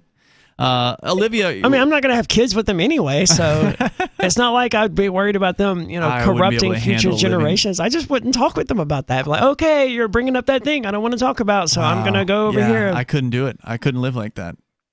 yeah, I could not date a statist. I could see dating one because there's a chance that you could change their mind. People do change over time, but an unrepentant one that just wants to put you and your friends in a prison cell because of what you believe in or things you might possess. If the person I was saying was like, no, you and your friends should be in prison for the things That's you what believe. they all believe. They don't go that far though. They operate in the world of cognitive dissonance where yes, that's what they believe, but they don't realize they believe that. One who is so immoral that they're like, yes, I think that you should have a gun put against your head and you should be forced to, pay for things. If you ask the right questions, you can usually get them to admit admit it. Yes, and that kind of person who's no, I'm good on that. I don't want anything to do with it. But just like, yeah, I'm just your ordinary run-of-the-mill Democrat or Republican or whatever. I'm like, okay, so you don't understand. I forgive you because you know not what you're doing. I want to come back around to Olivia's original question because it's a question I think a lot of people have, and that is, how do you migrate somewhere when you don't have a whole lot of money? And obviously that makes things more difficult, but it's not impossible. Almost everywhere in New Hampshire is hiring. Yeah, it's easy to get a job. I mean, you throw a rock and hit a dozen businesses that are hiring, and it seems like they're hiring even more now than they were in the You'd past. have to throw that rock pretty hard to ricochet. It'll bounce around and hit a 12 dozen times. businesses. Yeah, I've seen it happen. Wow. Kidding. You just got to throw it at the right angle. Like skipping a rock, right? You just skip it off the building instead. But let's talk about, the reality here. Obviously, if you have some savings, it'll make you feel a little more comfortable than if you don't. But there have been people who have come up here by the skin of their teeth. They've, driven up here and, packed whatever they had in their car. And some of them lived out of their car for some period of time because that's a cheaper way to live. If you don't come during the winter, if you come up when it starts to warm up and you spend the summer living in a car, then you might be able to save enough money to get something together. Mind you, I do not recommend this particular method, but for some people, it has worked. But that's not an easy lifestyle, obviously. I mean, it's no different being broke here than being broke where you are. Modulo There is that. the cost of actually getting here. So if you can physically transport your body here, you're no worse off than you were. It's probably tougher during the winter, I would bet, though. Having not experienced living in a RV or in a car during the winter it probably is tougher in the winter, but hopefully in a few months you can get your poop in a group. Yeah. Does that answer your question? That helps. I wonder how much rent is. I guess that's the It biggest depends thing is the answer. Rent can be pricey. It depends. If you want to live in a downtown city, then yeah, you're going to pay in Keene. I think last I heard it was $700 to, I don't know. It's been a while since I've looked at the numbers, but a few years ago it was $700. Probably more now. Yeah, I have a friend who lives on Main Street, like a one-bedroom apartment on Main Street. I think he's paying $1,400 a month. No way, they're that much now? Yeah, wow, rent's expensive. I'm paying $750 a month for a room. Okay, there you go. So, and does that include utilities? Yes. Okay. So on the lower end, you're going to pay $7-something, maybe $1,000 for a one room in downtown Keene. But if you want to live out in the woods, in a surrounding town, you will pay much less. Of course, then you have to drive to get to a job or something like that. So yeah, but Winchester is only like 6 miles from here, and it's significantly cheaper than Keene. So and that's a fair point. Girl would always find somebody to take her in. Sure. She may not be a straight girl. Thanks, Olivia, for the call tonight. Appreciate it. There's more coming up here in moments. It's Free Talk Live. So the protection of life, liberty, and property is what the Free State Project is all about. But it's an effort to move 20,000 people who understand. It's about demonstrating to the entire country that, yeah, we can have a free market, a truly free market. Making it just a freer, great place to live. It's the world's largest voluntarist libertarian community, and it's only getting bigger. That's amazing, to be able to move to a place where other people passionately believe in being free and independent. What the Free State Project is managing to do, though, is to put their money where their mouth is. It's physically getting up across the country and saying, let's go someplace and let's demonstrate the power of these ideas. There's a lot of kind of philosophy that surrounds liberty. There's a lot of thinking about it and talking about it. But here in New Hampshire, people are doing it. 101 Reasons Liberty Lives in New Hampshire, a documentary by Free State Project Early Movers. Watch it free at 101reasonsfilm.com. 101reasonsfilm.com. The new 4th edition of Healing Our World, The Compassion of Libertarianism will take your understanding of liberty to a deeper level and has over 1,300 updated references, new cartoons, and a foreword by Dr. Ron Paul. With discounts for multiple book purchases, the 4th edition of Healing Our World is a great gift for the liberals, pragmatists, environmentalists, and Christians in your life who think libertarianism is cold-hearted. Get yours today at healing.freetalklive.com and use promo code FTL for a $5 discount. There are lots of ways to listen to Free Talk Live. Our podcast has been around since podcasts began, and now the FTL feed is loaded with content besides our full show archives. Did you know that we make it easy for you to customize your podcast subscriptions? We have different feeds, one that includes only our full shows, one with just the Daily Digest, and our main feed that includes everything. You decide what you listen to. It's quick and easy to customize your feeds at feeds.freetalklive.com. That's feeds.freetalklive.com. If you're looking for work, the person you are applying to is probably so swamped with applicants that he or she is tough to reach. So call early in the day, before 8 a.m., before the palace guards arrive. You'll need your prospect's direct number, and here's a sneaky way to get it. Suppose the company's main number is 555-5000. You should call 555-5012. When someone says, "Good morning, Pam Johnson," you should innocently say, "Oops, somebody here must have written this down wrong. I was calling for Tom Frederick. What's his direct number?" If the very next thing you hear isn't Pam giving you Tom's number, it may be, "Good morning, Tom Frederick." For more tips for job seekers and getting better results in all your day-to-day communication, hit survivalspeech.com. I'm Holland Cook.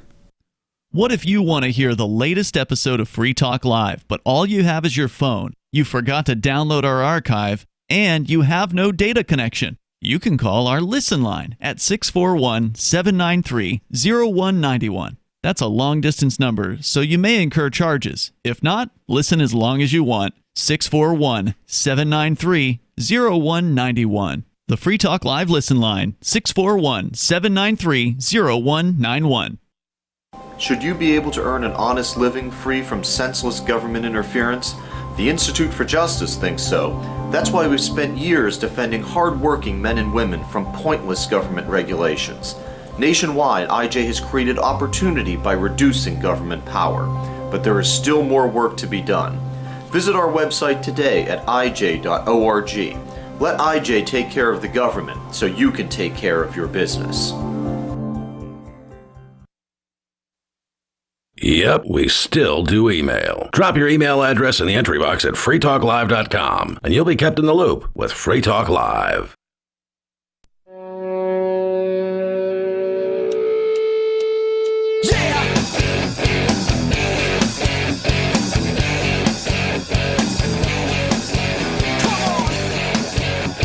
This is Free Talk Live. You can join us and bring up whatever you want. 603-283-6160 gets you in here in the remaining moments. Ian, Nobody, and Aria in the studio. Join us online anytime you want at freetalklive.com. Archives are there. You can download episodes of the show, and they go way back for many years, all for free over at freetalklive.com. We're going to go back to your calls and thoughts.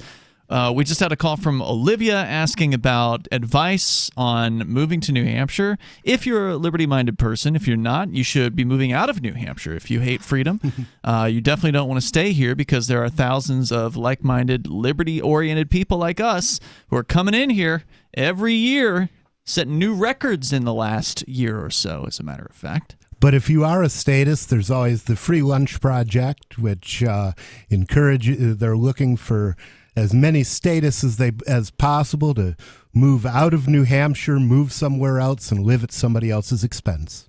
Do they really call it the Free Lunch Project? There is a thing called the Free Lunch Project. Okay. It's a satire. Created by another free stater. That's unfortunate. I would appreciate that level of self-awareness from a socialist. Yeah.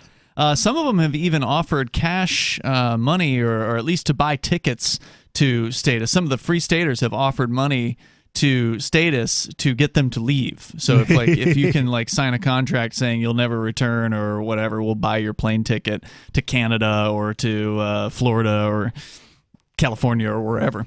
So I mean, you're coming out cheap, but that's all it takes to get one of these statists to leave as a plane ticket. Yeah, if they'll never come back, it might be worth it. So we go back to your calls and thoughts. We have Rob in Vermont. Rob, you're on Free Talk Live. Hey, it used to be, before 1968, even in downtown Keene, you could go down to Sears and they, you go in there and they had rows of shotguns and 30-30s and different types of caliber guns and pistols. And even back then you could order, a gun from like Montgomery Ward and there was no criminal background check or any of that kind of stuff. And even so, when I was in elementary school and junior high, I mean, it wasn't out of the ordinary to see the high school kids, go to school with their pickups, and they had guns in their backs of the racks of the pickups and stuff like that. And good old days. They never went off or anything. Mm-hmm. But after the gun laws of '68, these, a lot of things changed. And one of the things that changed was, I mean, when you could bring your gun to school, after school, you could go with the teacher and they would have a class. They would teach you about your firearm, how to make the repairs, how to keep it lubed, how to operate it, the gun safety and stuff. But ever since '68, that, just went away. And now it's, people are afraid of guns, and they're going to call a gun that was used in one of these school shootings, an assault rifle. And they've just which been, is a technically meaningless term. Over the years, they've just been wussifying the youth of America to the point where they're now trained to be afraid of guns and self-defense. I don't know how true that is, though. I mean, maybe in some places like California and New York and all of that, but those are specific to those states. But here in New Hampshire, I imagine most of the people, at least that I know, who were born and raised in New Hampshire, they don't have any issue with guns. A lot of them, they may not personally own a gun, but that's just because they don't particularly feel the need to. Yeah, I get what you're saying. There is still a live free or die mentality in New Hampshire, and also in Mississippi too. I mean, it wasn't that long ago that I was being raised in the South, and there were guns everywhere. There's still some stories in the news about the kids that go to the government schools are definitely wussier than they were in the past. I mean, I'll give you the example of the mask mandates. There was no pushback against that, none whatsoever. No. So. Well, I would never worn a mask, and I can say that with certainty because I was the only person who was suspended when they implemented school uniforms, and I refused to comply with that. So, You never wore a mask? I would not have worn one at school. Oh, at school. Yeah. Okay, gotcha. Anything else, so Rob? I just want to say that, these schools, they need to bring back and teach the kids, about the Second Amendment rights. And teach the kids about firearms and stuff like that, and the dangers of them, and what they can do. Well, I mean, that would be nice, but I'd be much more happy if we would just abolish the government schools altogether, and then parents can send their kids to whatever school they want to. Thank you, Rob, for the call tonight. I appreciate it. Of course, a good private school, they could do that. Definitely could do that and should do that because, the thing about these school shooters is they're cowards. So they don't want to do a shooting where it's a fair fight. You've never heard of a gun show shooter. They want to have a bunch of helpless targets. Right. So they go to gun-free zones, and that's where they do their shooting. If you take away the gun-free zones, if you make it so there are shooting teams in high schools, and people have rifles in the school and they can respond, then you're not going to have this kind of shooting. Be a totally different story. Let's go to Jack in Washington State. You're on Free Talk Live. Go ahead. Well, kind of lost where I was going to go, but it's not only New Hampshire or Idaho, it's also eastern Washington, eastern Oregon, northern California, where you still have families that are, doing this with their children. Sure, the more rural areas. Yeah, so it's again, it seems to always be these hot spots of population that seem to be directing us in this government, in this system. Yes, that's why we can't live with those people anymore. We have to have separation. We have to have secession, independence, and forget about the United States. But I actually was calling about, I wanted to agree with Aria. She talked about how you can still have a relationship with somebody that politically disagrees with you. And both of you know, Nobody and Ian were like, no. But if you love them, if they're funny, if you have a good time with them, and you both are on, because I dated somebody that was, they don't use their microwave. Everything's organic, and I'm more of a libertarian and lean more to the right. And I still had a really good relationship with them, So I think you can overcome politics or. I mean, most people are apolitical in my experience. Anyway, most people don't pay attention. They have an idea of who the president is, and that's probably it. Most of them, I imagine, most of the people who I hang out with that aren't libertarians, they probably don't know the name of the vice president.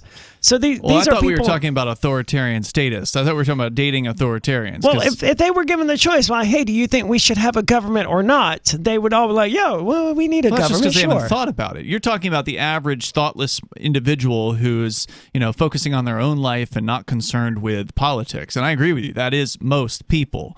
And those people are malleable, right? Like they will go along to get along. If you put that person in a group of libertarians for enough time, they will absorb those messages simply because they want to fit into the group, which is why the Free State Project is such a good plan. That's why concentration is what matters, because if we can create enough of a message that is consistently transmitted amongst society, it will be absorbed by society, by the people who just go along to get along. They put a mask on when they're told to put a mask on, even though they don't like it. Those kind of people will eventually say, oh yeah, once there's enough of us here and once we're successful enough, those are the kind of people who will say, I always agreed with you guys. And they'll want you to believe it, even if it isn't even true. It may be even true in their mind at that time, because somewhere inside, maybe they did think about freedom here and there. And then, oh my God, somebody else is talking about it? Well, yeah, I like those guys now. To your point, I put a mask on and I didn't like it. Why? Because it was authoritarian and it felt uncomfortable. And no, why did you put one on? Because I had to. Why? They put signs on the door. I didn't wear my mask a few times. There were signs in the door of every business I went into, and I ignored it except the one bank that forced me to do it in order to send wire transfers. A fear of confrontation, I guess. That's the answer. Yeah. Right. Most people just want to fit in. They just want to go along to get along. Congratulations on your award, by the way. Oh, thanks. Huge praise. And thank you for being confrontational. Thanks, Jack. I appreciate it. And that's what you got to do is you've got to show the way. You've got to lead. Unfortunately, people are not leaders. They're by and large followers. Yeah, but saying no is addictive, man. And once that average person sees someone else saying no, they're going to be curious. I hope so. I think say no. Yeah, I can deal with an average person. Those people can change. An authoritarian statist, the odds you're going to turn that person around, somebody that's like a dyed-in-the-wool communist, I don't think so. We'll see you tomorrow night online. In the meantime, freetalklive.com. Tired of cancel culture? Sick of mega tech corporations holding an axe over your head? Join the LRN.FM Matrix chat server. It's self-hosted, so no one else can tell us what to do or say. Don't like the existing channels? You can make your own. You can even connect into some of our channels from other Matrix servers. It's federated. For the full LRN.FM Matrix experience, though, you should join our server via the step-by-step instructions at chat.lrn.fm. Chat.lrn.fm. Do you feel like your nation, state, or community no longer holds your values? Have you dreamt of a place where people agree that liberty is important and are free to pursue their projects so long as they respect the property of others? There are many people just like you that are discovering freeprivatecities.com. Their social media links are at the upper right of the page at freeprivatecities.com. All skill levels will be needed when the first of the Free Private Cities opens. It's sooner than you think. Stop arguing and build. freeprivatecities.com. Is oral health important to you? If you don't like your own teeth, fresh breath, or kissing people, then by all means stop listening. Several years ago,